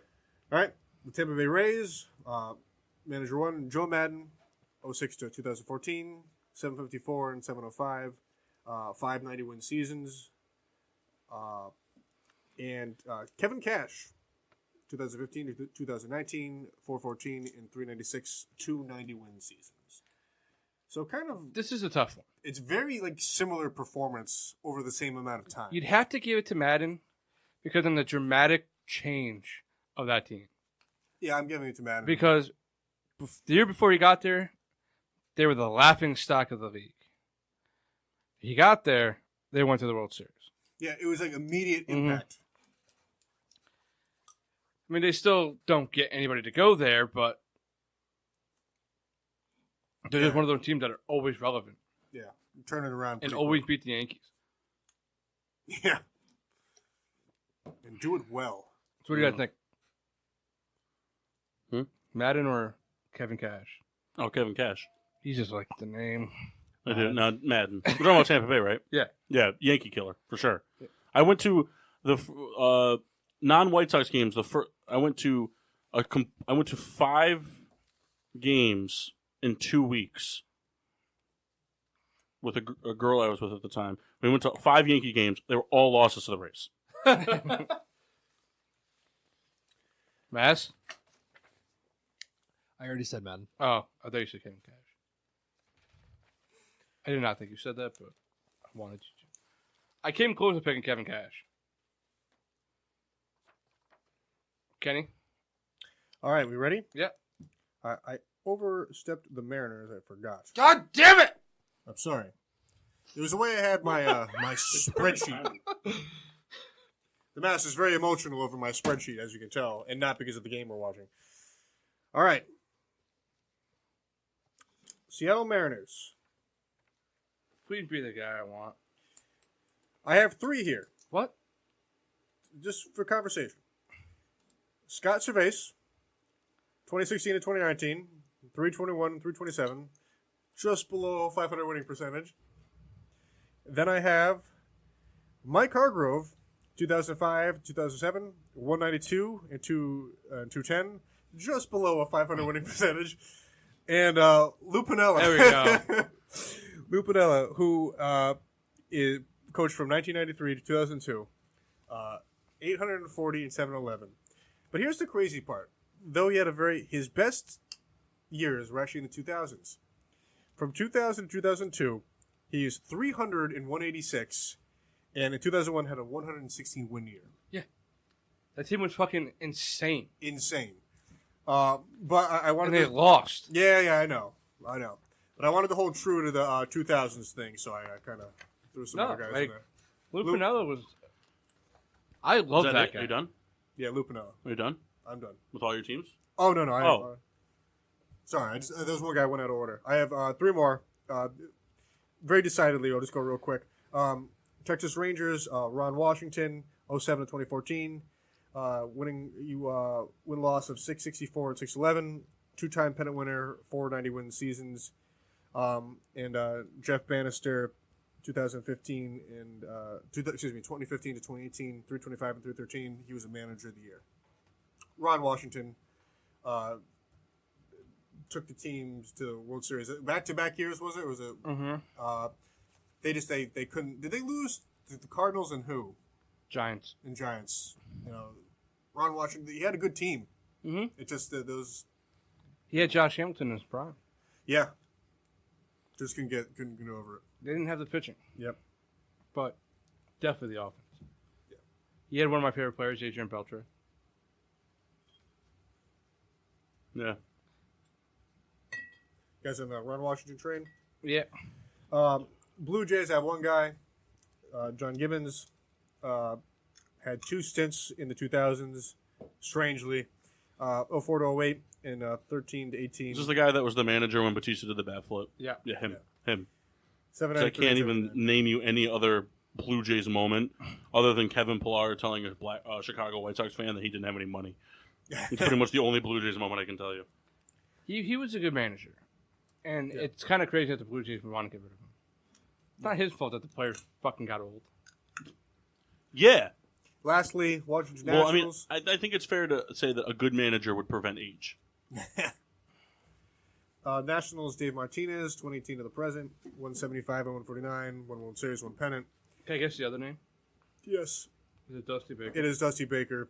Dusty 2016. Baker, one of those coaches that can get you to the postseason. But won't win it. Yeah, you can't do shit. Yeah. Andy Reid. Yeah. Yeah. I have a feeling we'll see his name a couple times in another segment on this. 2016 to 2017, 192, 132, 291 seasons. It's got to be Dave Martinez. It's He Dave just won the World Martinez, Series yeah. with Yeah. But after Dusty the- Baker, big loss and Big D Bakes. yep, doing his thing, you know. And you done? I'm done. He's done. All right, so boys, we did this. So you guys are gonna have to compile the what you guys view as the 4 best managers of the 2000s for baseball for the bracket. You guys want to go to a quick 2-3 minute break? Everyone can stretch their legs, take a quick breather, Yeah. and then we'll come back. 2-3 minutes tops. We'll be back here live on Spreaker. And now, back to getting sports with Drunk on the PPRN Radio Network. Welcome to Getting Sports with Drunk. I'm your host, Cupcake the Riddler, and I'm joined by cool guys. Bunch of cool guys here today. Yeah. Cool guys. I gotta- Hit us with it. Fuck you, Whoa. Souls. You do too much motion. I know, now. I gotta You move do, like, a around. whole- you got it's little stuff. You know what? It's about all the couch dancing I've done. It's tough to to break away from that. surfing on the futon. Well, serving the futon was an aspect of couch dancing, but a long time ago, hanging at Kyle's house, Kyle had an awesome futon. Crashing at his house was the best because there was the bed, there was the recliner, and there was a futon. And then, for no reason other than his father being an absolute asshole, he got rid of it. It was an awesome futon. One time we were hanging out, they had this bit called "Surfing on the Futon." You get on it, you can pretend you're surfing, and then Jeff punched me in the nads, and that was the end of surfing on the futon for me. Do you have this one back on? Okay. The stand. No good to the No, it just keeps falling, and I'm too tall for it to be short. So So if you have any surfing on the futon stories, please submit to GSWD @_SBC Global. 2 jokes that landed on deaf ears. Anyway, we're going to continue our segment. coaching. Coaching. So what sport you guys want to do next? NFL or NBA? NBA. NBA. NBA it is. All right. I'm going to start in the Western Conference, and I'm going to start with the easy one. The San Antonio Spurs. I only picked one guy because only one guy's coached. What do you mean? Greg Popovich of the San Antonio Spurs has been coaching from 1996 to now, which is 23-plus seasons. He's got a .681 win percentage with 13 division titles, 22 playoff appearances, 6 Western Conference championships, 5 NBA championships, 3-time Coach of the Year, 4-time All-Star coach, 19 50-plus win seasons, 5 60-plus win seasons, and that is also including 1 holdout season, which had him on pace for 70 wins. Yeah, it's a no-brainer. So I'm going to go ahead and put that right into the 4 coaches that make it to the bracket category. Yep. Anybody have anything they'd like to add to that? How long do you have to watch basketball till you call him the Pop? Because I don't think I've earned that. Well, unfortunately, I think to call him the Pop, you have to. Nobody calls him the Pop. It's just It's Pop. just pop. No. People call him the Pop. Hey, it's the Pop! Ask Yeah, anyone. poppity pop. All right, so let's move on to one that is. I mean, a lot of these are pretty much no-brainers, but I stuck to Kyle's thing and did the 2. Kyle, you're gonna Mountain Dew. It looked like a Mountain Dew at first. I was like, where the fuck you get a Mountain Dew That's from? just muscle memory from looking at it. All right, so we're going to start off with the Phoenix Suns. Ooh. All right, so the first coach is Alvin Gentry, who coached from 2008 to 2013 for 5 seasons with a .523 win percentage and 1 playoff appearance. And that is it. Next is Mike D'Antoni, who coached from 2003 to 2008 for 5 total seasons. He had a .650 win percentage with 3 division titles, 4 playoff appearances, a Coach of the Year award, and 1 All-Star coach. He was the Phoenix Suns were pretty much simultaneously the Chargers at the same time. Hey, we're going to be the best team, but we're not going to win anything. Yeah. D'Antoni for me, that's the pick.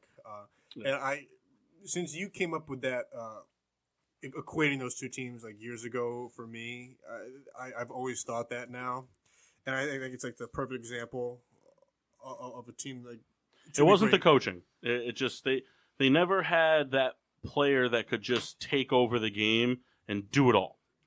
And D'Antoni, who we'll get to in the same conference here, he now has that thing where he has a player that can take it over and do it all, but no depth. And he had all the depth in the world in Phoenix. He was a great coach for that team. Like I said, they were just missing the X factor piece that could take it over for them. Plus, they also had he had the poorest quality of playing with a Phil Jackson coach Lakers team and a Popovich coach Spurs team in that conference. So getting to the finals was not an easy task. But I would give the nod to D'Antoni. I thought Souls was excited for this one. Doesn't even care. I care. So you're going to vote? It's Mike D'Antoni. Well, what are you doing over there? Nothing. You're texting Bianca. Not. What are you doing? I'm actually watching the Sixer Raptor game. Are you kidding me right now? I'm not actually watching it. You just said you were watching it. I'm not actually watching it. I just do it for the flavor. Flavor Saver. Whoa! All right, so let's move on next to the Los Angeles Lakers. This is pretty much a no-brainer, but I picked two just for ha-has. So the first is Mike Brown, who coached for 2 seasons with a .592 win percentage. He had a division title and a playoff appearance. But he is the ultimate loser, and I think we can all agree, to Phil Jackson, who coached for 11 total seasons from 99 to 2011 with a .676 win percentage, 7 division titles, 11 playoff appearances, 6 Western Conference championships, 5 NBA championships, a 2-time All-Star coach, 9 50-plus win seasons, and 2 60-plus win seasons. Yeah, he's a pretty good coach. Pretty good coach. And that's not even counting what he did with the Bulls. Or the Knicks. Yeah. Nice. Philip Jackson is the winner. That's Jeff's favorite of all time. But real quick, I just want you guys to really think about this. So, from 96 to now, right? So from 96 to now, that's what? How many years is that? That's 23 years, not counting this year's NBA championship. Yeah, I think so. Oh, yeah, it's 23 years. Kyle, I'm listening. 23 years. Phil Jackson and Greg Popovich have combined in 23 years for 12 finals appearances and 10 NBA championships. Yeah, That's a lot. That's It's pretty understandable why nobody else was winning in the West in the 2000s. Yep. You know what I'm saying? Jones. All right, moving on to the other team of Los Angeles, the Clippers. The first coach is Vinny Del Negro, who coached 3 seasons with the Clippers for a .557 win percentage, has 1 division title and 2 playoff appearances. He was the beginning portion of the Clippers team that everyone came to love, the CP3, Blake Griffin, DeAndre Jordan. The next coach is the one that took over that reign, which is Doc Rivers, who's still coaching the Clippers. So for 6+ seasons now, he has a .626 win percentage, 1 division title, and 5 playoff appearances.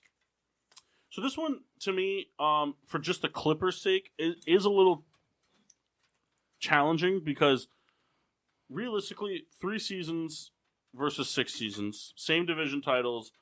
Doc just made the playoffs a little more, but I mean, disappointing. It's a disappointing, that's a disappointing resume for Doc Rivers for the Clippers team, for that team.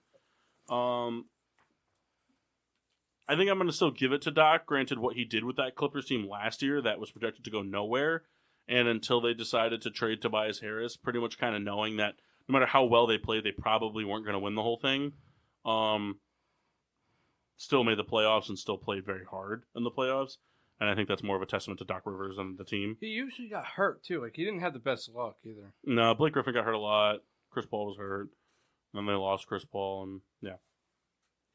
I would go Doc Rivers. I mean, not just because it's the name I know more, but I always recall the Clippers not being excellent.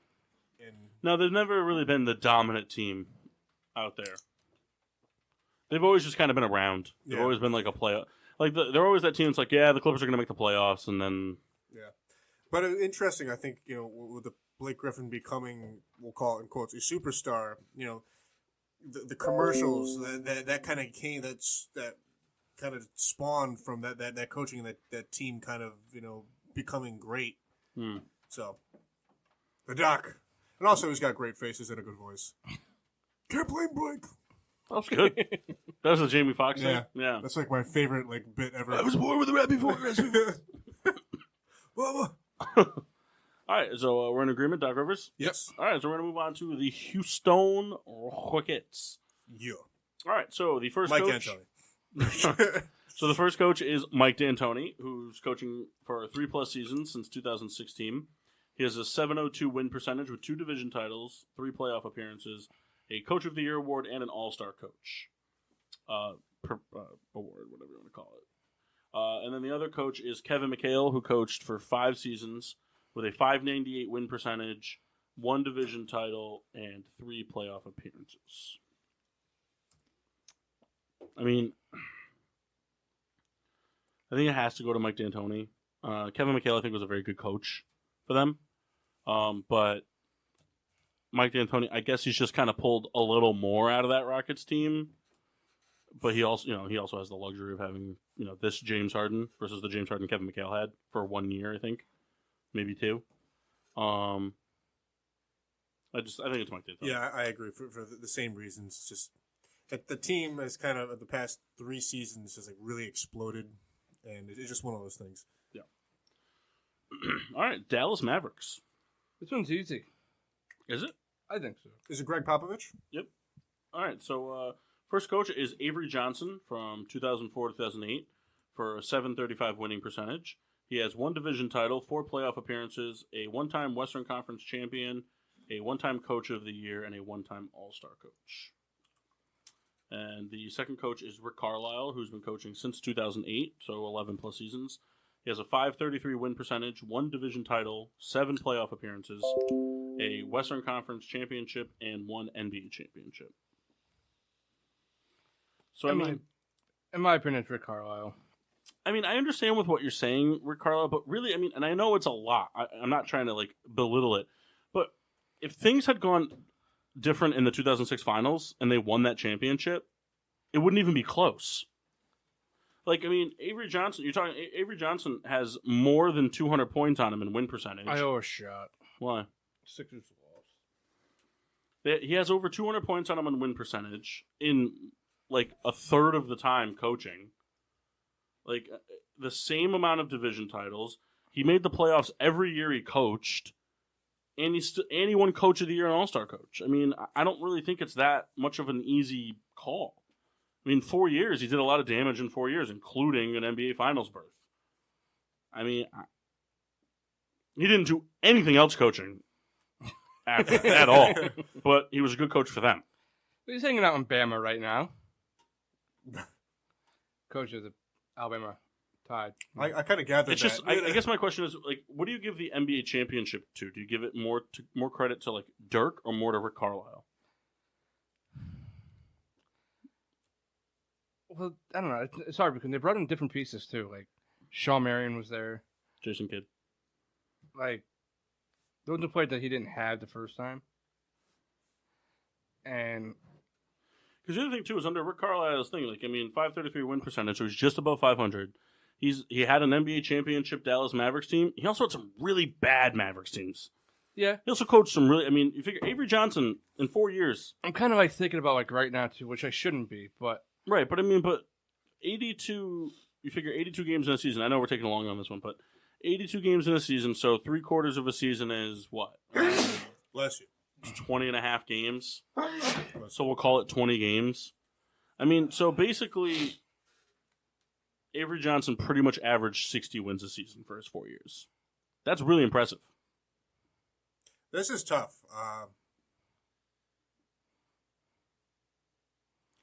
And the other thing, too, is if we're going off coaching, right, Carlisle has the championship, but Avery Johnson won Coach of the Year. That counts for something. I'm going to give the nod to Avery Johnson. I said Rick Carlisle. Come on, Red Baron. Make a vote. Don't overthink it. I guess Avery Johnson did a lot more in a lot less time. Mass. So I wasn't listening? I'm doing research. Yeah, you should have done it already. Avery Johnson or Rick Carlisle? Rick Carlisle. Rebecca? Rick Carlisle or Avery Johnson? Why do we even go to her for things? Odd reasoning. All right. The Oklahoma City Thunder. Kyle's face. It has one good coach. Oh, not true. Billy Donovan, in 4+ seasons, the current head coach of the Thunder, has a .595 win percentage with 1 division title and 4 playoff appearances. And then Scott Brooks, the head coach of the Thunder from 2008 to 2015, had a .620 winning percentage with 4 division titles, 5 playoff appearances, a Western Conference championship, a Coach of the Year award, and 2 All-Star coach appearances. I think it's got to be Scott Brooks. Brooks was. Granted, here. Scott Brooks had the prime Thunder team versus what Billy. But he also drafted that team. Right? No. I'm not saying that he drafted. He 100% did draft that team, but I'm saying Billy Donovan only had kind of like. He had like premier, like Westbrook, but Yeah. Harden was gone, Ibaka was gone, Durant was gone for one of those years. He was there for one of those years, but I mean. I think Billy Donovan is a very good coach, but I didn't think that the way that Brooks developed that team gives him the edge. No, I can give it to Brooks. But just because a team is really good on paper and with their talent, it doesn't mean we can't not credit the coach. It's just, Oh, sure we can. All right, this one is they're pretty similar, really.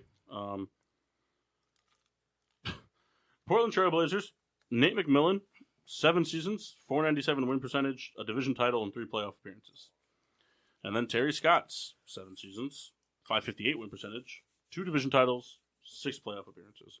I mean, it goes to Terry Scott's. I mean, he's a better coach than Nate McMillan, even though they've had the same level of success. I think that's more on the players really just being disappointing in the postseason, and proving that this year still so far is a disappointment.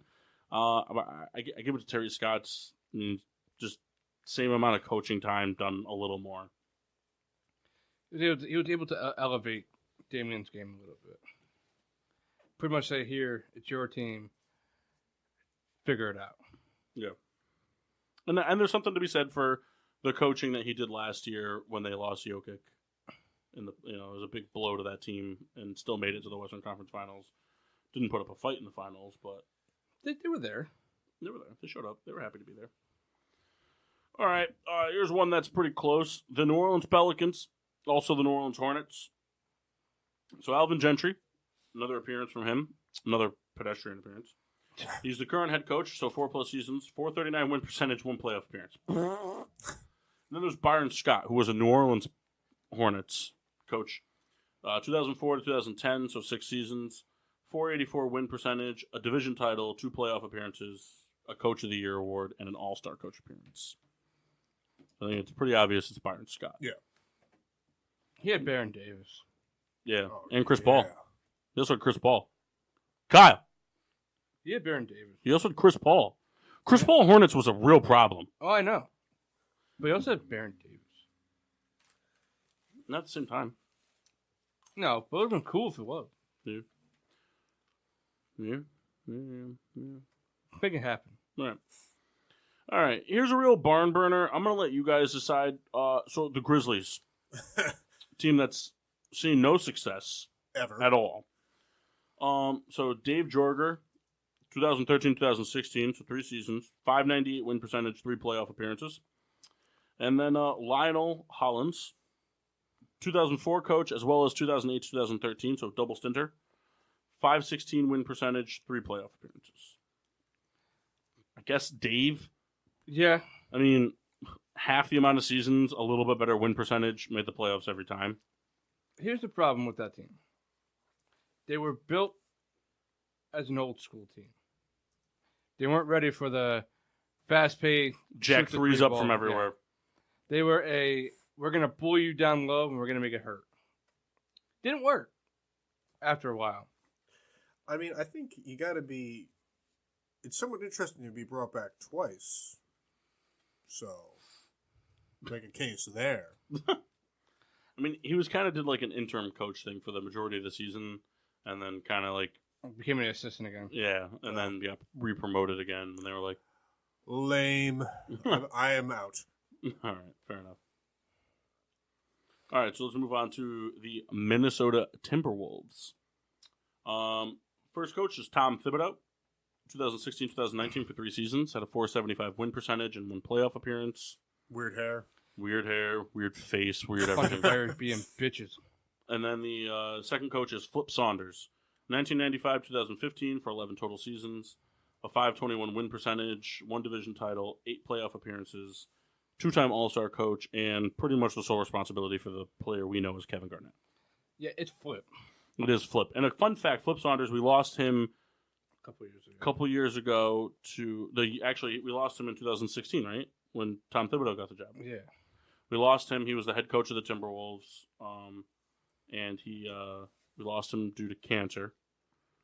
Tom Thibodeau ended up taking the job. Tom Thibodeau was relieved of his duties after this past season, and now Flip Saunders' son is the head coach of the Timberwolves. That's pretty cool. Yeah, He's actually doing a pretty good job. Flip Saunders was a great guy. Yeah. Good though, coach. Though I'm a Thibodeau guy, Saunders all the way. Though I'm a Thibodeau guy through and through. Through and through. All right. And up next is the Denver Nuggets. The first coach is Michael Malone, who is the current head coach of 4+ seasons. Not They- Post Malone, Yep. Or Moses Malone. Or Karl Malone. for that matter.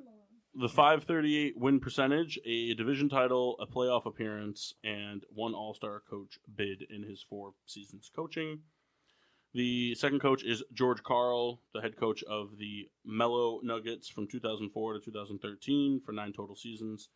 A .622 win percentage with 3 division titles, 9 playoff appearances, an All-Star bid, and a Coach of the Year award. George Karl was also kind of one of those coaches that just kept getting the Nuggets there, but couldn't get it done. And they kept adding the pieces. I mean, George Karl, in his tenure, that was when they brought AI in. That was when Chauncey Billups was there. They had J.R. Smith. They had Marcus Martin. Camby, Kenyon Martin. They had pretty good players all around on their squads. And God, every time I look up, Lamar Jackson's walking on the field. Have you guys had the ball for more than 5 minutes this game? Fuck yourself. That's not very nice. Yeah. I give it to George Karl. Yeah. I think he was a really good head coach. I just think that, again, I mean, played in the same time as Pop and Phil Jackson, and it's not easy to overcome. I give it to Mike Malone. And I say that because in the You're an last 3 asshole? years, he turned that team completely upside down. You know, they made the right draft choices. He ended up getting a complete stud in Nikola Jokic, bringing in Jamal Murray, getting pieces around him. Because He's just setting up to be the next George Karl for that team now. They're never going to take the next step. well, this would be the year to do. They're not going to. They're not taking the next step. They could. No. I didn't think I like the way that they've been doing everything recently. I think now it's a chance they can actually. I'm not saying it will, but it can be the time where they can make a run at the championship. It's an interesting take. I like that. What do you guys, Red? Well, I was with you, Riddler. Souls has convinced you to go to the dark side? But his good Welcome point. to the dark His side. his good point is on a hunch, not on fact. Yeah. Not on proven. On what could be. And for that reason, I am out. George Karl? George Karl. Matt? I still love you, Souls. George Karl. All right, that's fine. That's fine. All right, up next is the Utah Jazz. They are. This one's very tough. I mean, it is, but not really. If you, I know, but you know what I'm saying? yeah. So the first coach is Quinn Snyder, who Very coached hilarious interaction right there. 2014 to now, 5+ seasons. He's got a .559 win percentage, a division title, and 3 playoff appearances. He's responsible for the Utah Jazz we know now. Yeah, they're fucking The Rudy Gobert, the Donovan Mitchell, the acquisition of Michael Conley. the gritty Jazz. Yeah, they're gritty. They fight. You know, they're a hard-nosed team. But then the other coach is Jerry Sloan. Yeah. So now this is one of those guys that just because of due to lack of coaches, because of how long Jerry Sloan coached, I had to pick him. Jerry Sloan coached from 1988 to 2011 for the Utah Jazz. That's amazing. 23 Who was the coach seasons. in the 3 years that he wasn't there. I don't remember. I looked him up, but it wasn't worth putting him because the thing is that even though Jerry Sloan coached from 88 to 1999, he still coached for 11 years in the 2000s. He very much qualifies. Oh yeah. So I did this based off his overall tenure as a head coach, not just in the 2000s. He has a 623 win percentage, 8 division titles, 19 playoff appearances, and 2 Western Conference championships, which we both know were losses to the Bulls in the 90s. So Which isn't his fault. no, just he got outcoached and his players were outplayed. It's just like, hey, here's an A team and an A coach. Yeah, well, guess what? Those guys are A plus coaches and A plus team, and they got Rodman. And Pippen saying, "Mailman don't deliver on Sundays." Hilarious, still hilarious. I mean, I do love Quinn Snyder as a coach, but you have to give it to Sloan. Sloan all the way. I think you do too. I mean, like I said, for the NBA, because there were so many guys that were coaches from like other decades into the 2000s. I give them the whole rap sheet. I mean, there's just certain things that supersede. It's how it is. Yeah, you're getting it. Yeah. This guy gets it. But like Quinn Snyder is a fantastic coach. Yeah, he's No doubt. He's a good coach. He's a good coach. He's probably like top 20 right now. Yeah, well, top 10. Top 7. Yeah. We'll talk about it. All right, up next is a Kendall favorite. Yeah. The Kings of Sacramento. The Lion's Nest. This is pretty fucking easy. And I think we can all agree on this. First is Reggie Theus, who coached for 2 seasons. He has a .415 win percentage. Oh, him. We're done with that. Absolutely him. And then the last one is Rick Ottelman, who coached from 98 to 2006, so 8 seasons. 633 win percentage, 2 division titles, 8 playoff appearances, 2-time All-Star coach. He's the guy that we know as the amazing Kings team that never won. Yeah, white chocolate, baby. White Chocolate, Weber, Bibby, Peja. I saw the thing. Did you see that Peja passed on Luka Doncic in the draft because him and Doncic's father don't get along? That's why he didn't draft him.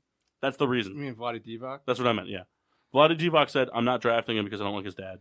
Well, that's why the Kings suck. Yep. It's funny. I watched that package of white chocolate. There, his name escapes me always. Jason Williams. Just all the time. The crazy passes, all that. Like My favorite's the one where he goes behind the back and then off the elbow, like back to the it pops up like on my Instagram Explorer. Like we'll call it every 4 months, and I'll watch it every time. I'm like amazed. Fun NBA fact unrelated to that. Traded for Mike Bibby. Enes Kanter, who's like a wanted man in like Turkey and all that. The leading man who's like out to like get his family and him in Turkey is NBA star, former NBA athlete Hudo Turkoglu. Really? That's the guy who's leading the investigation in Turkey for the Turkey government to put Enes Kanter in jail. Oh my god! What a weird world. It's like NBA cannibalism. Yeah. All right, I have to use the restroom. All right, can you get through this last one? I can. All right. So this one, it's not close, but it's worth mentioning. It's the Golden State Warriors. So go with the obvious first. Steve Kerr. 2014 to now for 5+ seasons. 761 win percentage. 5 division titles. 5 playoff appearances. 5 Western Conference championships. 3 NBA titles. Coach of the year. 2 NBA All-Star coaches. And a record 73 win season. But worth mentioning is Mark Jackson. 2011-2014, only for 3 seasons. He posted 526 win percentage, which is really good considering where that team was when he started with them. 2 playoff appearances, but he's also the guy that built the Warriors team that won those Kerr championships. He drafted Draymond Green. He drafted Klay Thompson. He made the call to start Curry over Ellis. He signed Iguodala. No, Yes, that he did. happened after. No, it did not. Really? I looked it up. He signed Iguodala. Iguodala signed in 13. He signed Iguodala. Those are the 4 major pieces, the 4 major components. Everybody else was plug and play pretty much. I mean, they didn't need, Durant only helped. They didn't need Durant to win. You know what I'm saying? Mark Jackson built that team. And I think had Mark Jackson been given the opportunity to stick around, I think the Warriors would have still won. Maybe not 3. Maybe not 5 straight Western Conference championships. But I think that they would have been NBA Finals teams. Do you know why he got fired? No. Because him and the front office got into it. Oh, yeah, I remember that now. But Yeah. they wouldn't let him. He wanted to keep control of the drafting process, and they didn't want him to. And I thought he was right. Mm-hmm. And he should have another coaching job. He should. He's never coached since then. Which is crazy when you think about his only coaching gig is a .526 win percentage with two out of 3 playoff appearances, and he drafted. The Knicks actually had a thing where they wanted him to coach there. Mm, See, that's very interesting. I'll give it to Kerr, but I knew the guy you were talking about who just said yeah, he does the NBA analysis stuff. He does the with Jeff Van Gundy. He was a Knick. Yeah, and I knew that he was He was the also guy, a Warrior. He was the guy who built that team, if you will, and I respect that. So it's like one of those weird things that it's like he's the guy responsible, but with no credit. Just didn't get a chance to see it pan out, and it sucks because the Warriors he drafted so many good players that their Warriors are not biting themselves in the ass for not giving it to him. But I think the flip side to it is that really, since he's left, none of their draft picks have really panned out. Mm-hmm. None of their draft picks have been the next guy to fill like a void. Like they have. Granted, they had later picks. Like that's a big thing too. I understand that, but like Klay Thompson wasn't a top 5 pick. Draymond Green wasn't a top 10 pick. Draymond Green was a second, and Klay Thompson was 11, I think. But still, I mean, top 15. But 11 is still a very big gamble in the NBA. Yeah. I mean, and that's it for the Western Conference. So I'm going to move to the Eastern Conference, come and go piss. All right. We're going to do your favorite team now anyway. Oh yeah. Boston Celtics. Yeah. All right, so this one is, in my opinion, it's easy, but there's still a lot of notableness to go on to it. First coach is Brad Stevens, 2013 to current for 6+ seasons. 549 win percentage, 1 division title, 5 playoff appearances, 2 Eastern Conference Finals appearances. This is the first team I did. I realized that listing all their appearances for stupid. And is a one-time NBA All-Star coach. Doc Rivers, 2004-2013 for 9 seasons, 577 win percentage, 6 division titles, 7 playoff appearances, 1-time NBA champion, 2-time conference champion, 2-time All-Star coach. Brad Stevens is, in my opinion, the best head coach in basketball right now, but he hasn't developed the pedigree to be the better Celtics coach since the 2000s. I agree with that, but I'm still going to go Brad Stevens. I'm going to go Doc Rivers. And I say that because I think he is the overall better head coach. I think he's the better head coach, but Doc Rivers took that team to 2 NBA Finals. And he built, and that's another team. He built that team kind of from whateverness. Well, in a sense, yeah. The 04, when he took over in 04, that was kind of when the Celtics were kind of on that downswing, the end of the Anton Walker era. Mm-hmm. That's when Walker shipped off and went to Miami. They got lucky that they were able to add Kevin Garnett in the trade and sign Ray Allen. But I think that I refuse to believe there wasn't a hand. Doc Rivers didn't have any hands in that. You know what I'm saying? Yeah, I agree. And at the same time, too, I mean, Doc Rivers did I think Doc Rivers did a really good job with the pieces that he was dealt after Ray Allen and Kevin Garnett left. Mass? Doc Rivers. Cool. All right, let's move on to the hometown kid, Toronto Raptors. Mass, I'm going to expect a lot from you. Who do you think the best coach is? Masai. Masai? Well, too bad. That's a shot. He's your GM. Yeah. Take a shot. That's right. Hold on. Give me a second. I'll get there. Because no, we're just going right into it. So first up is Nick Nurse. Got it. Nick Nurse. The Raptors really haven't had a lot of good coaching. Nick Nurse, 1 season, 708 win percentage, a division title, a playoff appearance, an Eastern Conference championship, and an NBA championship. Not too shabby. Pretty cool when you add Kawhi. Yeah. And then Dwayne Casey, 2012-2018 for 7 seasons, 573 win percentage, 4 division titles, 5 playoff appearances, a 1-time Eastern Conference Finals appearance, a Coach of the Year, and an All-Star coach. I give it to Dwayne Casey. I do too. I think that Nick Nurse is cementing himself with what the Raptors are doing this season without DeRozan or Leonard. Not that they had both, but like they lost DeRozan, who was pretty much usually responsible for getting them to the playoffs. Then they got Leonard and Green, lost them. So, but Nick Nurse is putting together a pretty good squad. Yeah. And I think he's starting to cement himself as a top-tier coach in the NBA. But it's kind of hard to argue when you had 1 season and it was all success. You went straight to the top and won big. but you have signed arguably the best two-way player in basketball. So I agree with everything. that's why I give it to Dwayne Casey. I didn't think it's too early for Nick Nurse. Agreed. Says the guy who wanted to put Joe Girardi on, or Joe Madden on the Angels coaching thing. It was better than Brad Ausmus. A guy who hasn't even actually managed a game there yet. All right, moving on to a Brooklyn Nets team, also known as the New Jersey Nets. We have two New Jersey Nets coaches. So the Lawrence Frank era saw 7 coach seasons at a 483 win percentage with 2 division titles, 4 playoff appearances. He's the loser.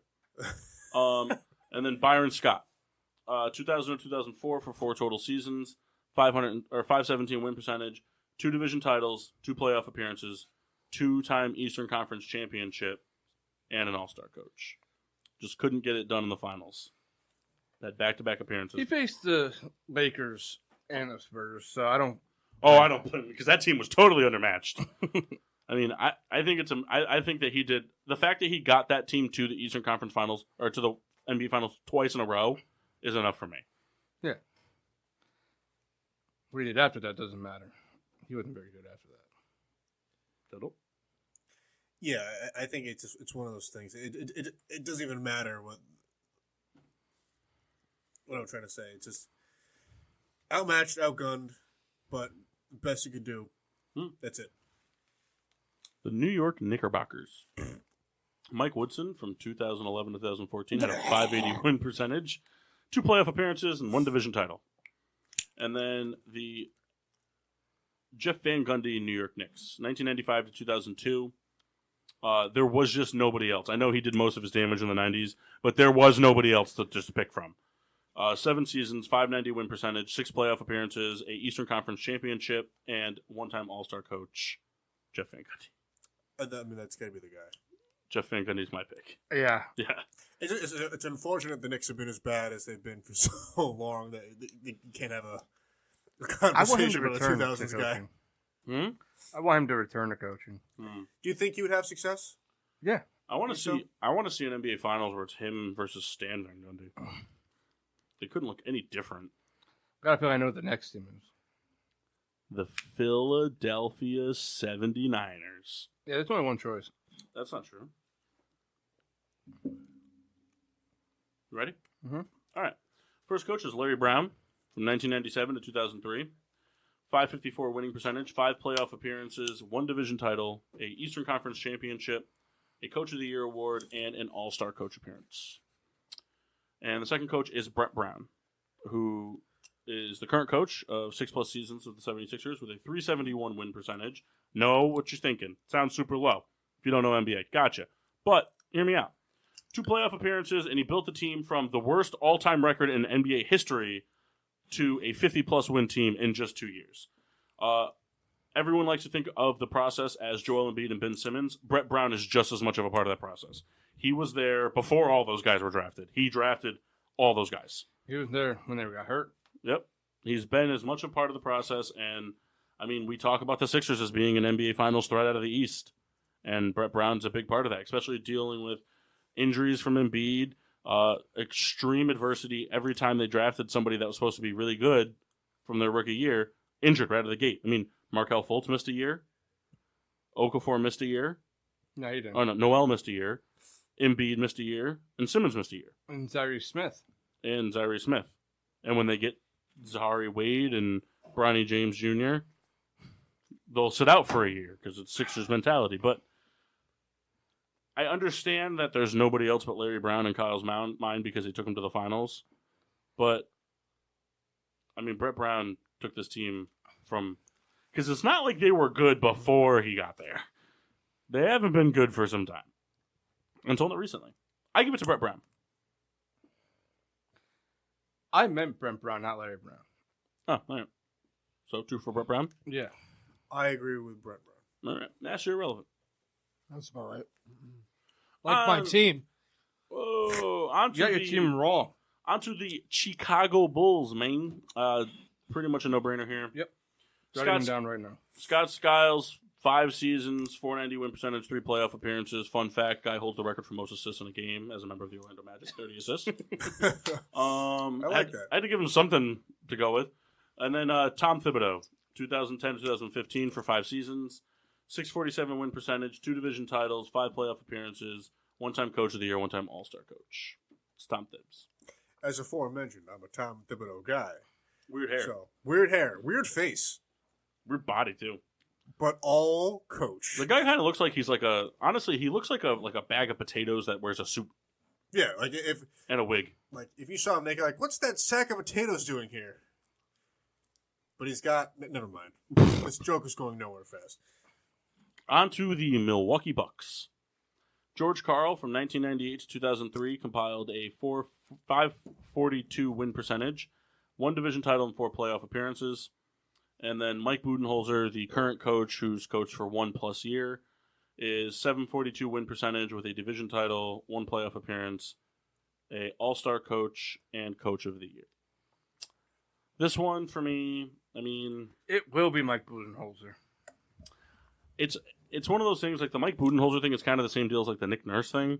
Like, I don't know if it's too early. Plus, like, Mike Budenholzer, kind of like Nick Nurse, was just pretty much handed, like, an all-star lineup right out of the gate. Giannis. Huh? He was given Giannis. But he was also given Middleton. He was given, what's the other guy there? Bogdanovich? Bledsoe.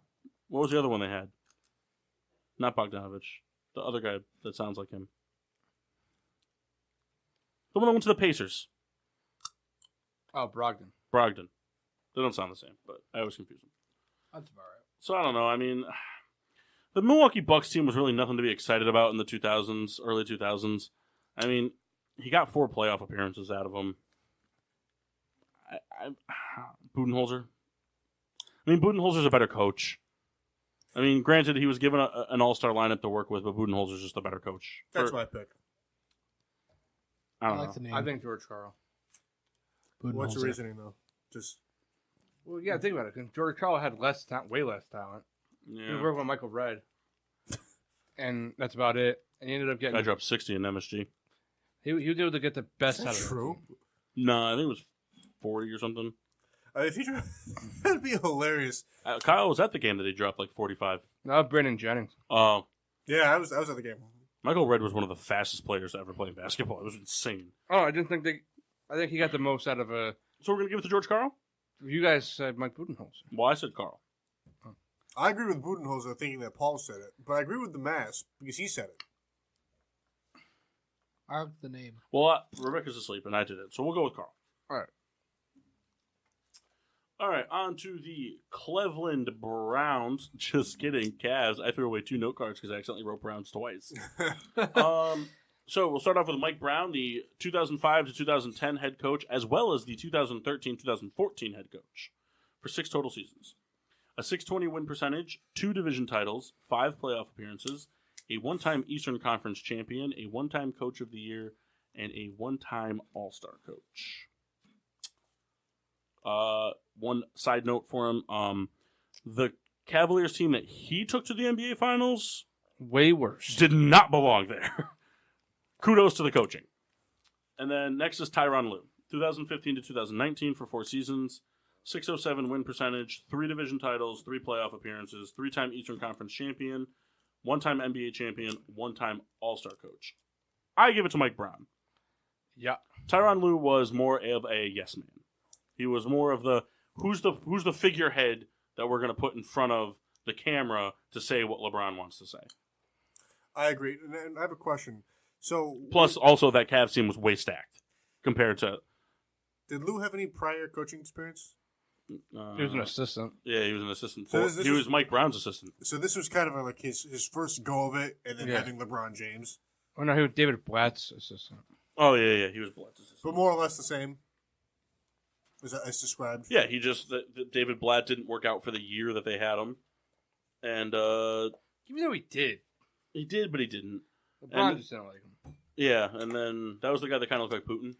Yeah, I remember him. Yep. And then they were just like, we'll just kind of go from within, which to me sounds like LeBron just saying, like, just give it to fucking some schmo on the bench. Yeah. Who cares who the coach is? It's me. Not saying he's a bad guy or anything. LeBron, I'm not saying he's a bad guy. I'm just saying like LeBron's one of those players that kind of has the coaching mentality while he plays. I mean, look what he's doing with Alex Caruso. But I'm going to give it to Mike Brown. Mass? I like Mike Brown. Yeah, what's you look like? Why would you think that I know that? I know. He's bald, black, and wears glasses. Wow. That sounds about right. Profile mass. All right, on to the Detroit Pistons. First up, Larry Brown. 2003 to 2005 for 2 seasons.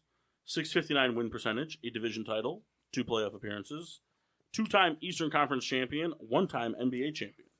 So in his 2 seasons, went to back-to-back finals. Not really sure why they got rid of him. He retired. Oh, yeah, okay, there we go. And then the other coach is Flip Saunders. From 2005 to 2008, 3 seasons, had a .715 win percentage, 3 division titles, 3 playoff appearances, and a 1-time coach of the year.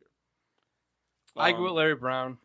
He was I able do to get too. the most out of the 5 core. I mean, that's actually, I don't know my NBA history, but that's awesome. Coach 2 years, go to the finals twice, win 1, retire. Did he retire on a high note? I mean, all right, so They won the first one, lost the second one. I guess not that it They matters, beat They beat the Spurs. the Spurs and then they lost to the Spurs, right? Yeah. Yeah. but yeah, but that's still cool. So that's my pick. Now he coaches at SMU. Or he did. I don't know if he just I did not like that. That popped my ears really loud. Sorry, trying to get a fruit fly, didn't get it. All right, moving on to the Indiana Pacers. Frank Vogel, 2010 to 2016, with a .580 win percentage, 2 division titles, 5 playoff appearances, 1-time All-Star. And the other one is Rick Carlisle, 4 seasons with a .552 win percentage, a division title, 3 playoff appearances, 1-time All-Star coach. I mean, pretty much the same fucking guy.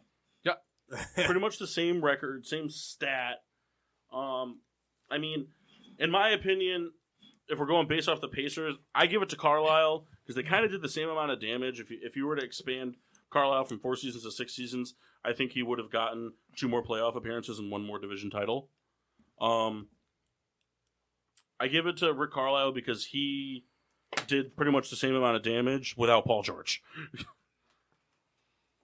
I give it to Frank Vogel because he did that damage with Paul George. I give it to Vogel because I like his name. I'm gonna go Vogel on this one. Did I kick the headphones out? You guys still here? Nah. Nope. Max, get on the ground. Get the headphones. Got a segment to do here. You fucking bitch. The mics still work though, right? They still work. All right, yeah. cool. All right, on to the Miami Heat. This is a very intriguing one. Souls, you think so? Yeah. All right, we're going to start off with Patrick Riley. 1995 to 2003, and then again in 2005 to 2008 for 11 total seasons. A .535 win percentage, 6 division titles, 8 playoff appearances, 1-time Eastern Conference champion, 1-time NBA champion, 1-time coach of the year. And then second was Eric Spoelstra, who's been coaching since 2008 for 11 plus seasons.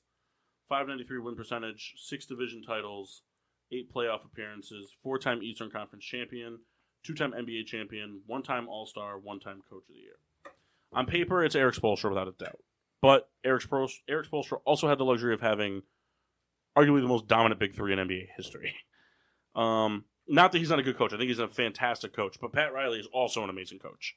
I mean, Pat Riley has the credentials that go above and beyond just the Miami Heat team. He's also a great general manager. I'm giving it to Spoelstra because of what he did after those guys left. Yeah, they didn't make the playoffs or anything or whatever, but he kept them relevant. I think, LeBron left and the other 2 guys stayed, and I think, he kept them exactly where they were after Wade and Bosh. After Bosh got sick and Wade ended up leaving, I thought he did a fantastic job with the core that he had. I just think that it was a very good coaching job. You can go back under the table if you want. So I give it to Spoelstra as well for the reason that if Pat Riley won that championship with just Dwayne Wade, I'd be leaning more towards Pat Riley. but he also had Shaq, who was still very dominant at the Yeah. time. Plus, they had a very good cast around him. They had White Chocolate. They had Gary Antoine Payton. Walker. They had Gary Payton. They had Udonis Haslam. They had a lot of good guys on that team. I mean, my vote is for Pat Riley, just because of the success. Because you're a white supremacist, you glory road loving fuck. That is irrelevant. You know he was the point guard on the Kentucky team I did not know that played the Texas team. Did not know that. Mhm. And also, I mean, there's just too many, hip hop lines about Pat Riley to be denied. So, That's true. I mean, think about this. Anytime that you could do, a line about the Heat, Pat Riley is one of the setup lines, or. So shout out to rap fans from 2004 on.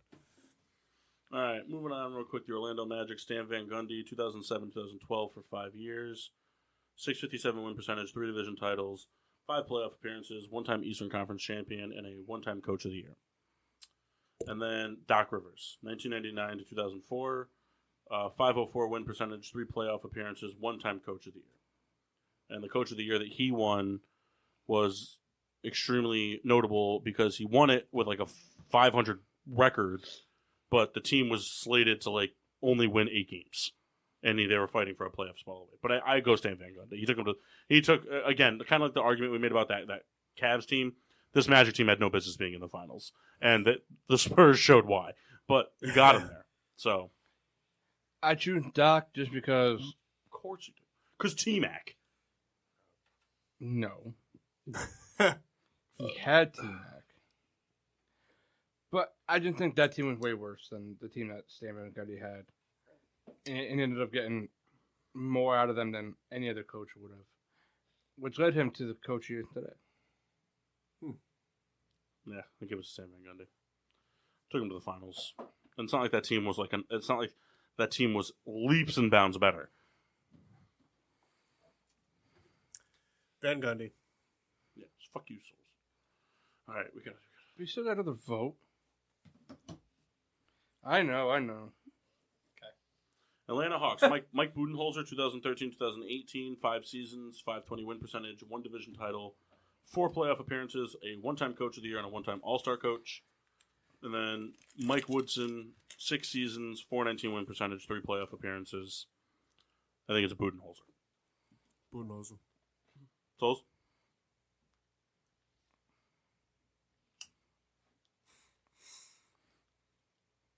I think I'm gonna go with Budenholzer. He just chimes back in after being silent for 45 minutes. Minus 10 points, Souls. All right, we're almost there, boys. The 2 worst ones we're going to go over here. The Washington Wizards, Scott Brooks, 3+ seasons, sub 500 record, 2 playoff appearances. And then Randy Whitman, 5 seasons, sub 500 record, 2 playoff appearances.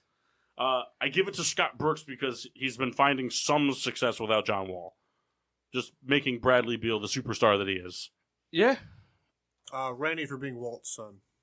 All right, good enough. And then the Charlotte Hornets, Steve Clifford, 5 seasons, sub 500 record, 2 playoff appearances.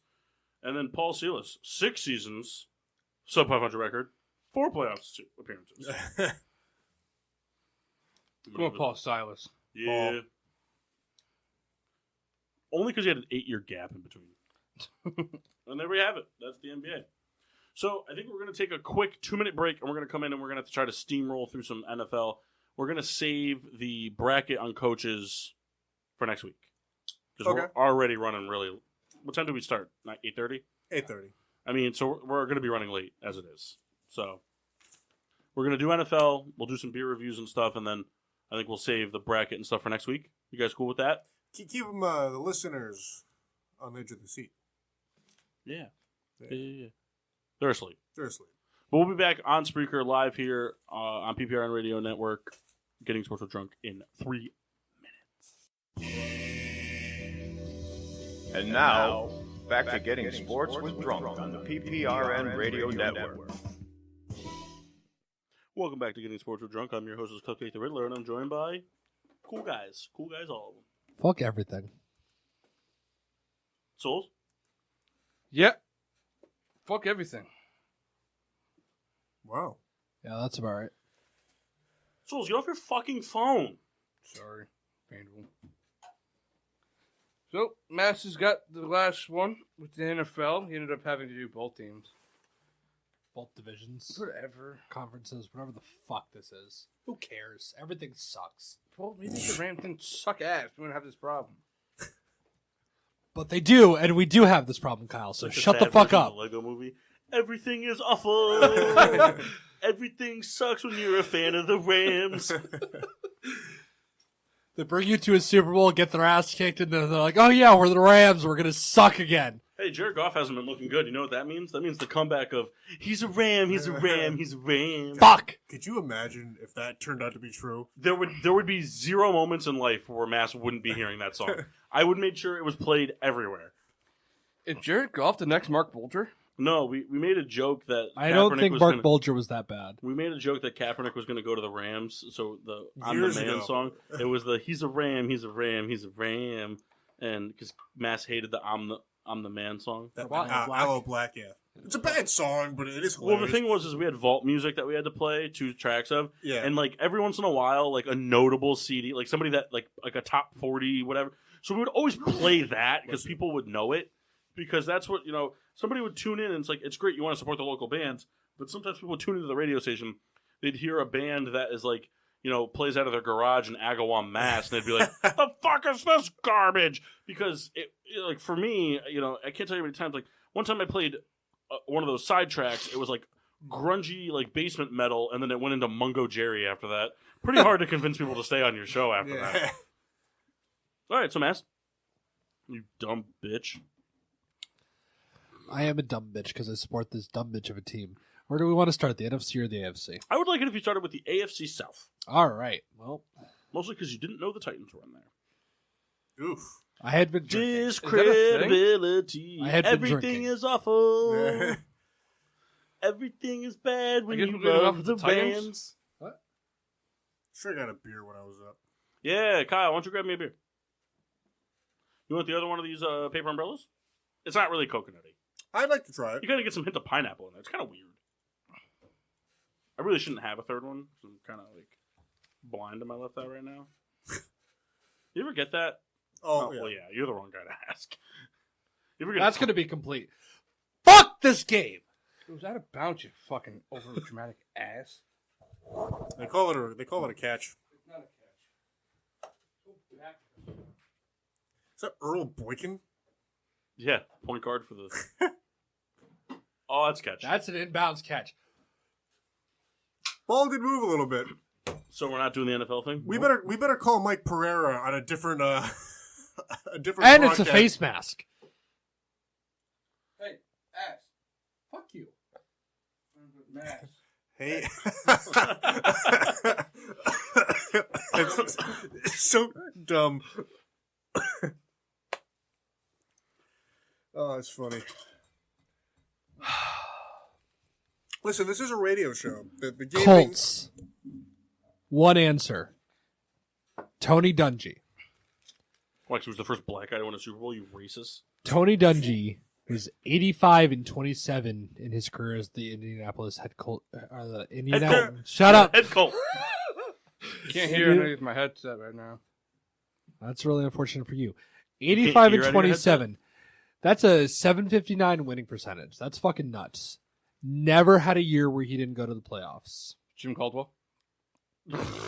Inducted into the Pro Football Hall of Fame as a head coach. That's pretty cool. Tony Dungy is my pick. If there's any other pick, you're wrong. Frank Reich? You're still wrong. Drafted Quentin Nelson. I He didn't draft Quentin Jim Nelson. Caldwell did take them to the Super Bowl a second time in that span, but Well, congratulations to. I want to give congratulations real quick to Kyle and Kendall. I am now a deep hater of the Ravens of Baltimore. Good.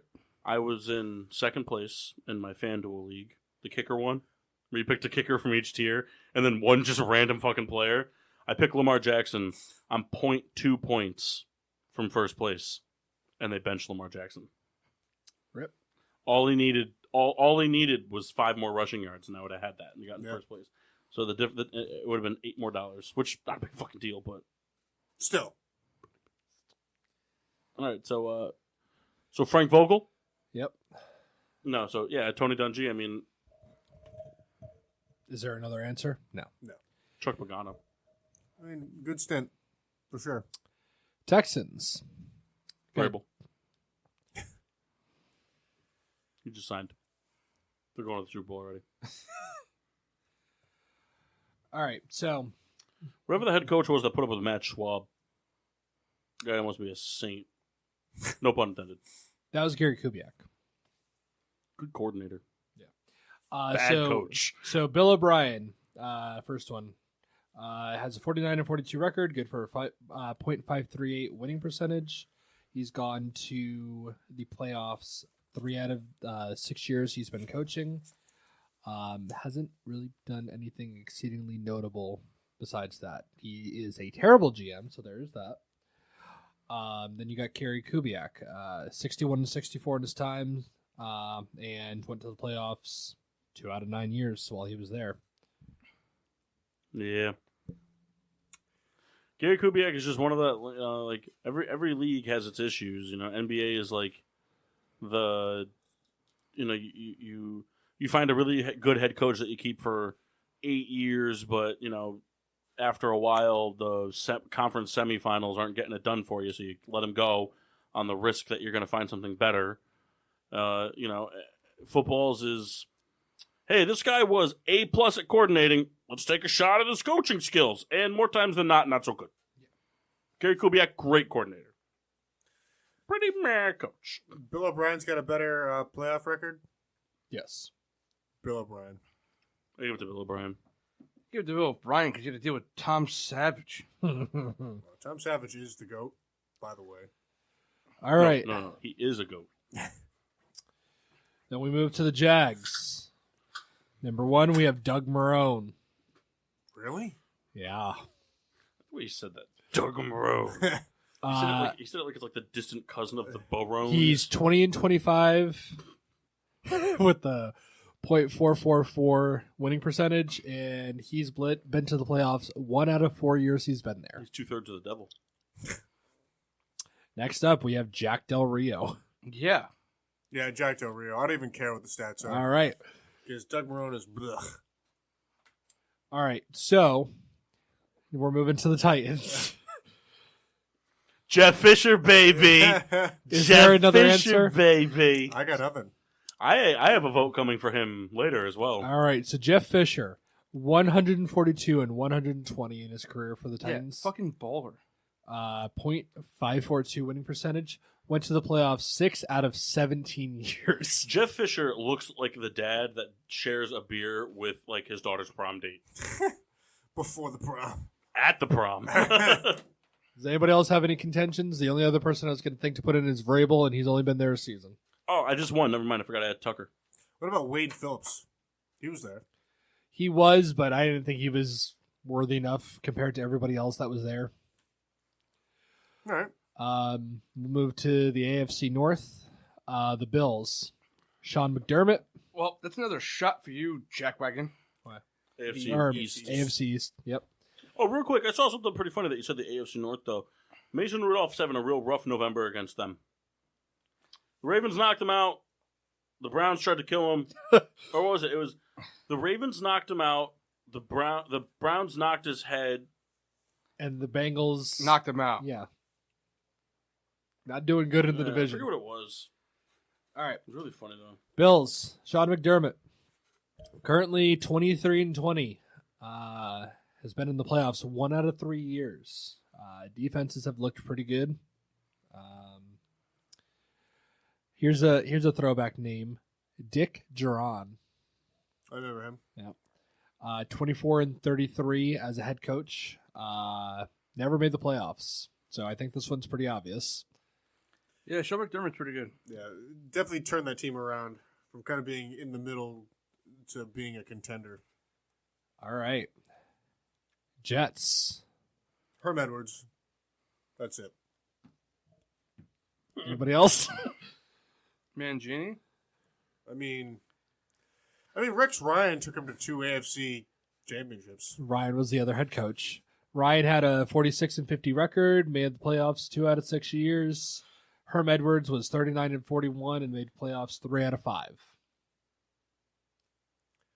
You know, it's interesting. I think that the Herm Edwards teams were better, but Rex Ryan Did pretty well with Mark Sanchez. perhaps maybe was a better motivator. If that Defenses makes were sense. pretty good. Always gave the Patriots a pretty hard time. Yeah, that's a good one. That's tough. Yeah. I'm gonna I'm- stand by Herm Edwards though. Okay. I'll give it to Herm. Paul? Herm. All right, Herm it is. All right. You play to win the game.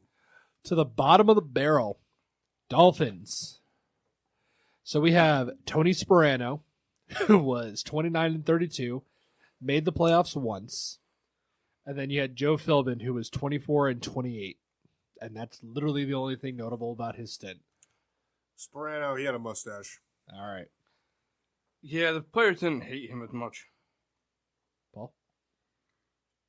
I don't have a comment on this. This is the Charlotte Hornets we're doing here, and I don't really. I did enough suffering. All right. So, finishing out the division, Patriots, Belichick. Moving on. It's a shame that there isn't someone else we could talk about. Belichick. Yeah. That is the conversation for the entire AFC. AFC North, you get start off with the Steelers. Tomlin has been 130-71-1 during his time as a coach. Good for a career 646 winning percentage. He's been to the playoffs in 8 out of 13 seasons. Won Super Bowl 43, and interestingly enough, was named the Dapper Dan Sportsman of the Year in 2008. Now, what is that award? Let's find out what that is. Sounds made up. I found it on Wikipedia. Sounds like an internet thing to me. I'll tell you in a second. Dapper Dan charities were founded by the Pittsburgh Post-Gazette editor Al Abrams in 1936. It is one of the oldest nonprofit and fundraising communities in the sports world. So So it's legit. yeah. Not So a he won great that. Name. Not a great name, but And then you had Bill Cowher.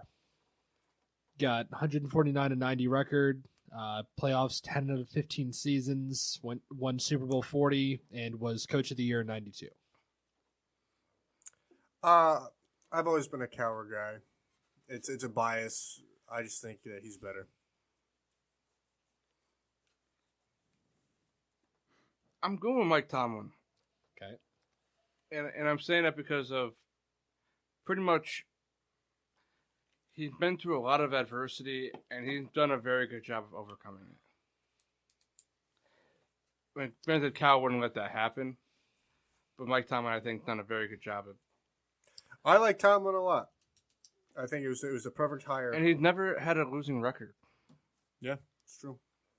That's not true. I believe. Oh, you said Tomlin didn't have a losing record. I apologize. I was about to say Cowher had 1 year of a losing record. I think he was 6-10. I think he's 6-10 year. Yeah, then he got Ben. Paul. See, I want to go with Tomlin, but the guy can't win a challenge, and that's like a pretty big He won coaching. 2 move. this year. Yeah, so now he's what, 2 for 80? Hey, it's better than 0 for 82. No, not really.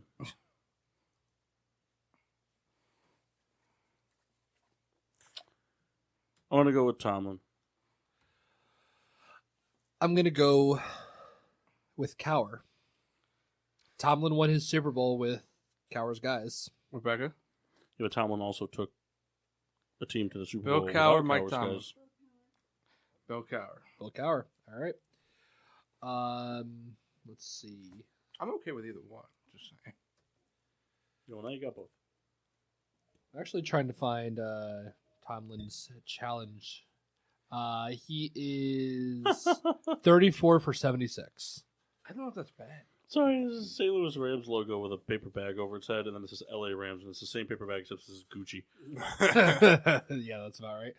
All right, so AFC continuing with the Ravens.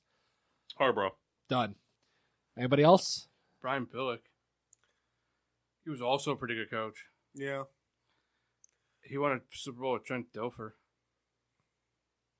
Yeah, but the Ravens' defense was like amazing that year. Yeah, but he's the reason why, though. I know. I prefer Billick over Harbaugh. So Who's the better coach consistently, though? So You can't just say you prefer somebody and go with the other guy. no. But I need to know if so the Browns became the Ravens. Yep. If he was there when the Browns were the Browns. No. Okay. He was first head coach in 1999. That was the Ravens' 4th season as the Ravens. All right, Brian Billick. Okay, Souls. More on Brian Billick. All right, Paul. Billick. All right, Billick it is. Let's see. Bengals. Marvin Lewis. All right. As And- embarrassing as that is to say. He's also the worst coach of all time. Well, you say that. But then we get to the Cleveland Browns, and I legitimately could not find a head coach since 2000 to put on this list. What about in 2010? Was it 2010? I don't think anybody had anything over .33 Who was the coach that took percentage. us to the playoffs in 04? With Tim Couch? 2002. All right, so listen, just for the sake of this, I'm going to give you guys the list of the Browns head coaches since 2000, okay? That's not going to matter. Chris Me. Palmer, Butch Davis, Terry Robeski, Romeo Crennel, Eric That's awesome. Mangini, Pat Shermer, Rob Chudzinski, Rod Carew. Mike Pettin, Hugh Jackson, Greg Williams, and Freddie Kitchen. Do you have anybody on there that you would actually put on? Yeah, Butch Davis. Can we put um? Because he went to the Who was playoffs. the defensive coordinator that took over last year? Greg Williams. Can we put him on there? I mean, I offered it. I just said it. the Browns were pretty good under him. They just fucked up by not keeping him. Yeah, he was. They were I five. give it to him. They were 5-3 under him for the end of the season. I give it to him. Greg Williams. Bush. Wrapped. Are we actually going with Greg Williams? Even though, fuck Greg Williams, but still. All right, AFC West. Broncos. You got Kubiak, who was there for 2 years, went 21-11, and won Super Bowl 50, and then retired. Peyton Manning won that Super Bowl. No, Peyton Manning's corpse got dragged across the line for that Super Bowl. Mike Shanahan was there for most of the 90s, but also played into the 2000s, so I counted him. Shanahan went 138-86. So you only got 13 wins. Went to you're the calling him playoffs. the winner. Went to the playoffs 7 out of 14 season and won 2 Super Bowls in 97 and 98. I go Mike Shanahan. He was a good coach. Yeah. He's just unfortunate. Plus, the other thing too is not that Gary Kubiak wasn't a good coach, but he also benefited from the defense that John Fox built. Yeah, and he had Peyton Manning. The corpse of Peyton Manning. Yeah, Mike Shanahan. All right. Chiefs. Andy Reid. All right. Andy Reid went 96 has gone 96-65 so far and has been to the playoffs 5 out of 7 years. Has made it to the AFC Championship game. Is the farthest he's made it as the Chiefs head coach. The only other one that I could really find that was decent in that time was Dick Vermeil, and that's a throwback. In the Super Bowl Vermeil with the Rams.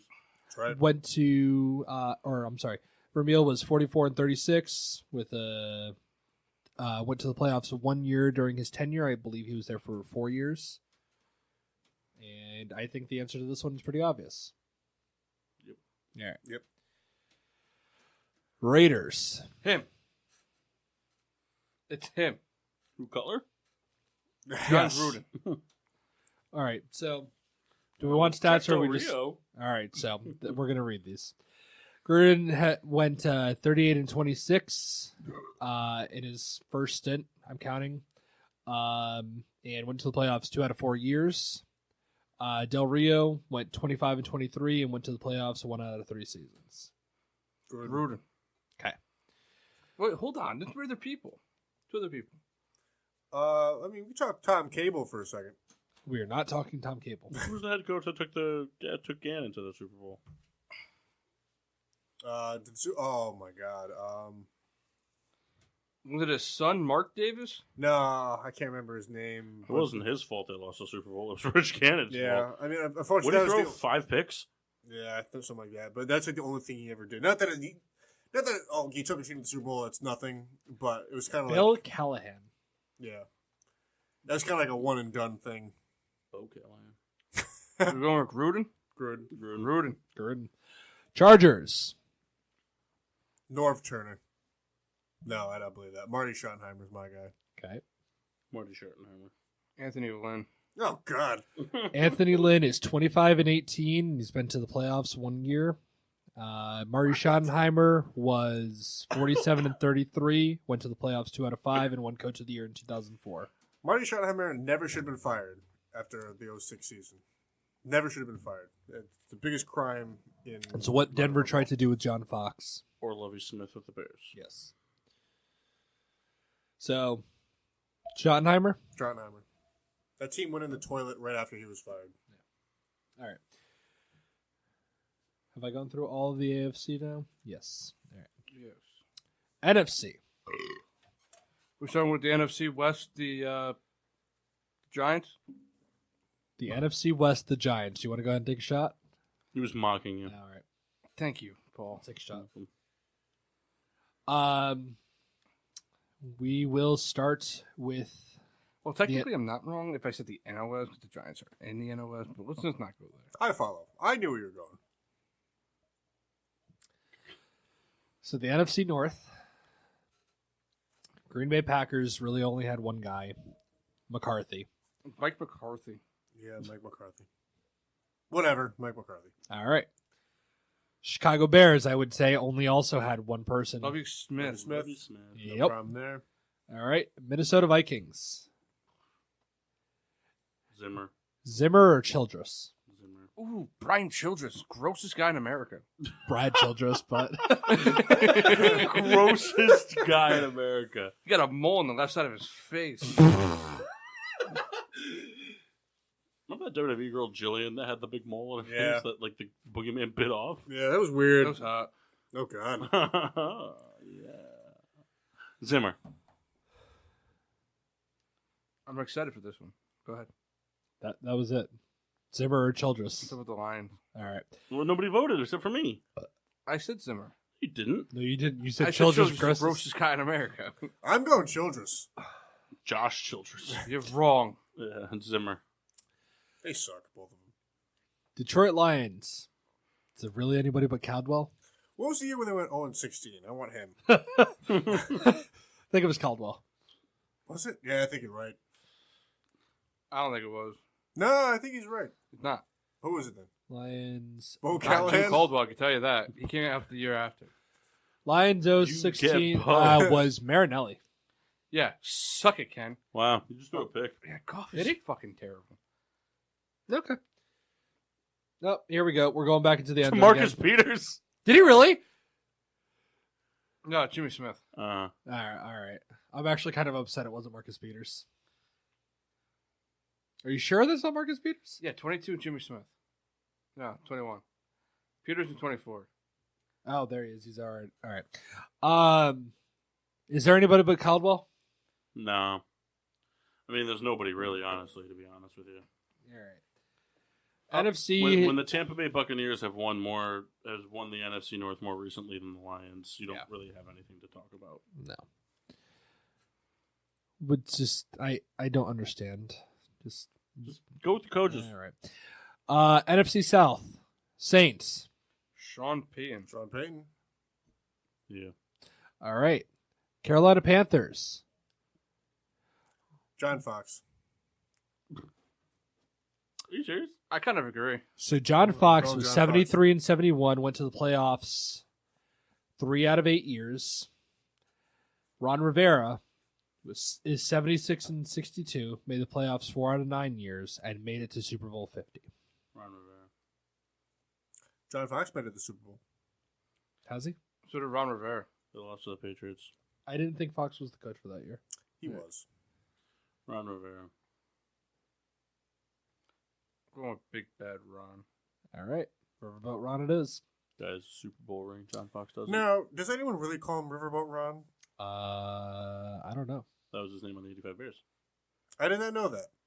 Jeff Fisher was also a member of the 85 Bears. Yes, the best member of the. That plaque was... That's the greatest plaque ever. All right. Too bad you guys couldn't kick one of those 60-point field goals. Man, no kidding. Bucks. Gruden. John Gruden. Yep. I mean, Gruden was 57-55, made the playoffs 5 It years, wasn't his team. and won Super Bowl 37. But it wasn't his team. Who's the other one? I forget the guy's name. Who was the coach before him? I can't remember. Oh, well, it was Tony Dungy. It was Yeah. Tony Dungy's team, technically. Paul's right, but it's Gruden, like, kind of just by circumstance. It's just... I guess. Bruce. Bruce. Don't Dungy put Bruce. that team together? Oh, Marcus Peters and Jalen Ramsey shit talk. I like that. Yeah, you also got traded here, but we're not even doing anything like Mika Fitzpatrick. Who's the wrong team? Kyle, imagine if you had all three of them. I would like a shot, if that's okay, No. because by some unlikely happening, I beat Tyler, which means Atlanta Falcons. I'm okay. Dan Quinn. Yeah. Mike Smith. Anybody? Well, Mike Smith was my father, Yeah. so Mike Smith. Dan Quinn. 66-46 and 589 win percentage. Made playoffs 4 out of 7 years. Kind of gave Dan Quinn his team. Dan Same Quinn. argument. But Dan Quinn went to a Super Bowl. There. Should have won that Super Bowl. Should have. Didn't. Thanks. Thanks for saying things everybody already knew. You should have won the Super Bowl, but you didn't. Yeah, I know, NFC East. but I did. Eagles. Eagles? Eagles. I would probably still give it to Andy Reid. Yep. Like, even though Doug Peterson won a title, Andy Reid had better. So Reed was 130. Doug Peterson's a better play caller than he's a coach. So Reed was 130 and 93. Made the playoffs 8 out of 12 years. Made it to the championship game 4 times, and then lost Super Bowl 39, and was voted Coach of the Year in 2002. Andy Reid. Andy Reid has more success than Doug Marrone. The only thing Doug Marrone has is the winning Peterson. side of the Super Bowl. Peterson. That's what I meant. Yeah. Which I know is big, but it's not like Andy Reid. Andy Reid made it to a Super Bowl, so it's not like he's light. And Andy Reid he's a legit quarterback whisperer. The guy fucking made Michael Vick a household name again. And anybody who can do that to the Giants on Christmas is awesome. Cowboys. Jason Garrett. Wade Phillips is also there. Jason Phillips Garrett. was 34 and 22 and made the playoffs 2 out of 4 years. Jason Garrett. Jason Garrett made the playoffs 3 out of 9. Wade Phillips. I give it to Jason Garrett. Jason Garrett's been plagued with injuries. I mean, the best player on offense and defense every year is out. I like Wade Phillips better, but I'm going to give it to Jason Garrett because I give it to Wade. presumably they'll make it again. If you're going with Wade, Phil. Who are we talking? Just Wade, say I it. mean Phil. All right, so we're moving on So now. I guess it's Jason. Jason Garrett. Giants. Coughlin. Tom Coughlin. Coughlin. All right. Pat Shermer. McAdoo. Tom Coughlin. McAdoo close second. Yeah, Eli Manning didn't deserve to have that starting streak keep going anyway because he sucks. Redskins. This one was tough. It's not Jay Gruden. Jim Zorn. Jay Gruden. And he has a record of 35 and 49. Made the playoffs in 1 Yeah. year during his Did you tenure. see the team they I gave him? know, but it's just Did you even look at Jim Zorn's line? Yeah, but you know what though? He was Yes. his entire time as a Redskin was always in the playoff hunt. yes. Always in the playoff hunt. He wasn't putting a team on the field like this year. I'm just happy that another Gruden one. Yeah. Don't forget Steve Gruden. Their sister. Steve Guttenberg? No, Steve, their sister. Short for Stephanie. All right. That's it. West. Jeff Fisher. Martz.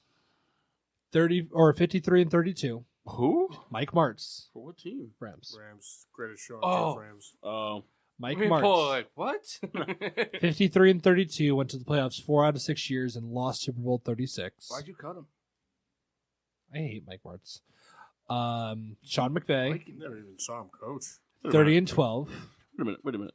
So 2 guys that lost the Super Bowl are our competition, but the guy that won the Super Bowl isn't? Vermeil won in 99. Dick Vermeil? Dick Vermeil, yeah. Won a Super Bowl with the Rams. But did he win it in 99? It was the 99 season. That's why I didn't include him. But he won it in 2000. See, this is the one time that I think Vermeil deserves over everybody else.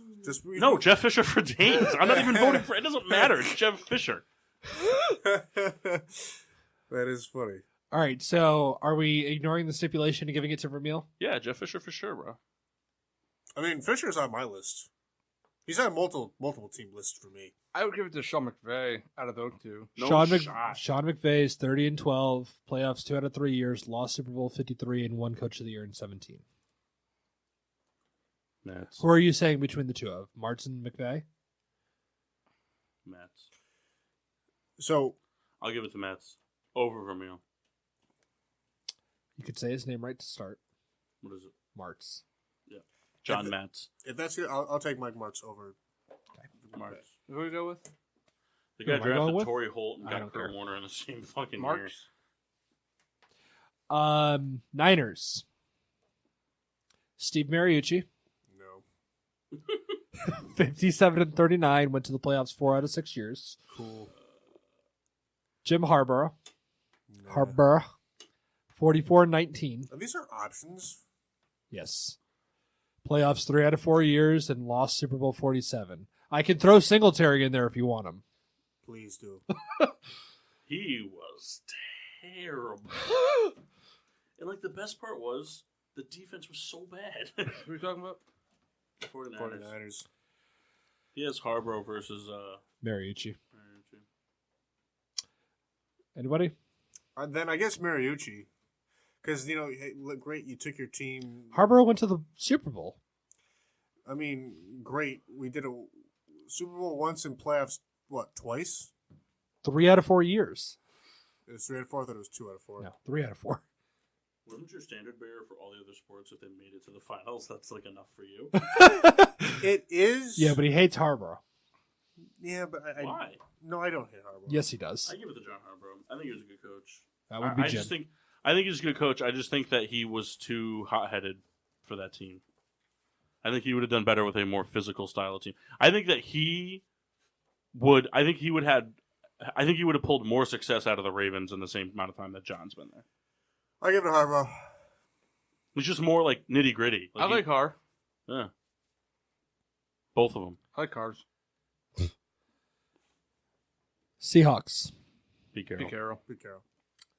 Mike Holmgren was also there. Pete Carroll. I know, I like Mike Holmgren, but Pete Carroll. All right. Bruce Arians. All right, we're done. I mean, No, Wizen Hunt went to the Super Bowl. So no Ken wasn't on? Wizen Hunt's on there. All right, so I'll do it just for the sake of it. Arians was 49 and 32, went to the playoffs 2 out of 5 years, and Listen, won Coach of the I Year. like both those guys. You pick Wisenhunt. You never are on a team of Madden again. Well, that's not fair. And guess who's the head coach on those Madden teams? Who? Bruce Arians. And you won't get to see his pictures anymore. I do like Bruce Arians. I do have an autographed picture from Ken Wisenhunt, though. You didn't get an autograph, though. I didn't get an autograph. Your dad got it. We're done. Wrap it up. Everybody go home. Life sucks. No, your life sucks. Fuck We're in the you. wild card right now, buddy. My life also sucks. This one. We're not going to be there very long, but we're there. Oh, you guys are getting bounced for Hey, sure. We don't know yet. However, grab a shot? No. Why? At the end of the show. All right, fine. Rebecca said no. Since when do you side with her? I am offended. 30 seconds ago when she paid me. Better get all that money. She showed him the back of her knee. Give me the money. 4 million cents. Beer reviews. So next week we'll do a bracket on all the 4 sports. We'll talk about it amongst ourselves over the week. And yes, Jeff Fisher will be on this one. Oh yeah, for sure. For sure. And probably both Gruden. So I guess I'll start. Beer review. Yeah, sure. The Riddler got me Miller High Life, my favorite beer of all time. You have to let everybody know. But you're a psycho. Suck my dick already. I had 2 of the champagne bottles. Delicious. Easy to drink a beer. Even if ice cold, it wasn't. Got through it, no problem. Closing out here tonight with the Goose Island Paper umbrella. umbrella, a coconut something or other. It's a tropical IPA. It's not as bad as I anticipated. Whenever I hear coconut, I'm like immediately turned off. But this is fine. It's tasty. 4.5%. And my mic's acting up, so I'm going to tone it down. That's all I have to say about that. Souls? I had the ever so loving Super Duper Double Citra. It was quacktastic, as the kids call it these days. It was very citrusy, which I really like. It had a good... Didn't have a strong aftertaste, which is always good. I love it. I love it a lot. Thank you, Paulus. I said bourbon. I had. What? He's right, you know. I had this, and I hated it. Did you really? Yeah, I wasn't a huge fan of it. You know, the Gotta kid drink bought you more a of that. present, and you hear bitch about it. You know what, Paul? Kick him in the nuts. Please do. I don't have to. The Rams are already doing that. Yep. That's all you had to say? What about the bourbons you had? What was this one? Wild Turkey Kentucky Spirit. I like that. That was good. You didn't like the other ones? I'm not there yet. Did Put you some try hair the in your chest, Balvenie huh? 14 year? Yes, And? I enjoyed it. But this Put some this hair in was- your this chest. was So maybe not- you're a Scotch drinker, not a bourbon drinker. Good for you. Way more expensive habit. It's like the Coke of alcohol. I had 3 of the paper umbrellas from Goose Island. Like I said, tropical IPA, 4.4%. 38 IBUs, 4.5%, sorry. Coconutty, pineapple-y, hoppy paradise. Not very coconutty. You do get a little bit of the pineapple hint. Definitely kind of disappears more as it gets cold. It's not my favorite Goose Island beer, but I can tell it's a well-crafted beer. I'd give it 3 stars and maybe would get it again. I think it's a good hot beer, hot weather beer. It's smooth. Yeah, it's smooth. Kendall, do you wish to review any of the browns that you had? So I only had the opportunity to have one today. Oh, I had okay. the Scotch. The Little Bay? Oban Little Bay? As an amateur Scotch drinker, a big fan of Scotches, I have not delved greatly into it. For what is considered a Scotch made of lesser, you describe it better than I. It's like a blend of Scotches that weren't good enough to make the cut of the. Yeah. So it was just like it's the not that they're not good enough to make the cut. It's just not going the direction they want it to go. So that Because the 14's a staple, and it's a single. It's an age statement Scotch. So there's got to be, even though there's variant, there's got to be some consistency to it. So this is bottled otherwise. And, Yeah. So it's a blend. So there's some 8-year in it, there's some 10-year in and it. it's very tasty. It hits like many of the notes. Like I had kind of that fruit aspect that you had mentioned. The dried apricot. Very good. And for me, not this was a particularly smoky, but there has kind of like that note that it hits you very early in the mouth, if you will. And I enjoyed it a lot. Souls? I'd like to hit you in the mouth. Already won. Oh, not nice. No. What'd you have about the Oban? What'd you think? With my penis. Oh, come on. Not Now. your It's a style. family show. I don't really remember it. All right. Fair to say. That doesn't mean it's bad. Matt, Mock, where can they find us? They can find us at, I don't know. They can Nope. find us at GSWD/_4. Yes. Yes, all those things. Right. You can find us at Facebook and Instagram at Getting Sports with the Drunk. Also on Spreaker. You can find us at Twitter, GSWD_4. Make sure to use the hashtag GSWD for all your daily uses, whether it's sipping an array of fine brown liquors or enjoying some beers that your friend got you. Yeah. Thanks, Yes, buddy. yes, Also on Spreaker. The Riddler came through big time tonight on beer, and we are very appreciative. Basically, he did like a reverse birthday, which is we kind of love you. interesting. Well, I knew Yes. you guys weren't getting me gifts, so I got you gifts. Whoa. I got you a gift. You didn't get me shit. Do you want me to tell you? Kyle, this is his I threat. didn't get you Do you want me shit. to tell you what I got? You want me to pull up a picture off Amazon of something I bought? Hold on, let me search for it real quick. Nope. Oh, Put Chicago it up my Bears email. all-time jersey. Just every name and number just a blend together. But listen, I do plan on getting you as much Bourbon County as available. I'm sorry, I'm not going to be. Well, this means I'm not going to We'll be. talk about it another yeah, time. Yeah. But Write it anyway, down. any platform that you can find an internet radio show podcast we're on. Spreaker is our base. We are on. It's Bourbon iTunes. County season, by the way. Yes. Hey, Also Spreaker. if you buy a Bourbon County and send it to GSWD, we will send you postage, and that's it. No, I'll pay you for it. Send if you get Bourbon County anywhere in the U.S. If you listen to this show and you can get your hands on Bourbon County, If you're in Chicago and you can get some of the shit from the brewery, I'll pay you triple what you paid for it. send us a direct message on any of our social media because we care. iTunes, iHeart, Google Play, anything. We're on all forms of where you can podcast. YouTube, you name it.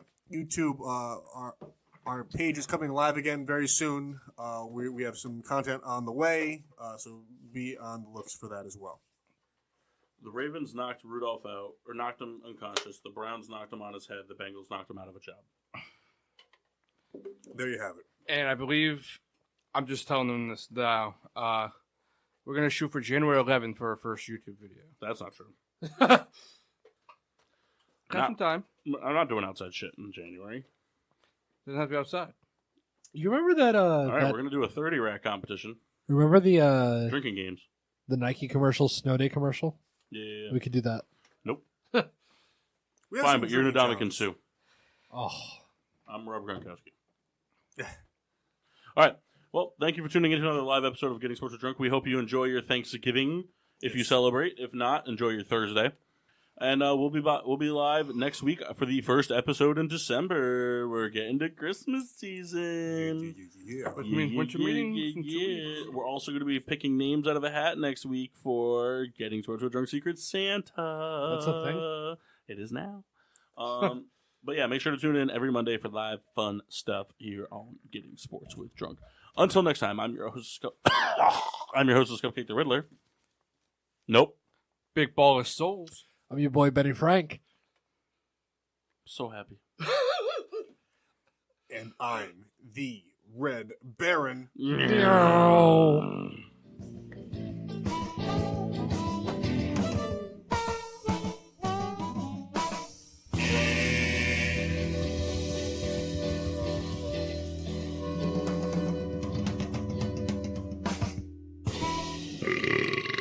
Yeah.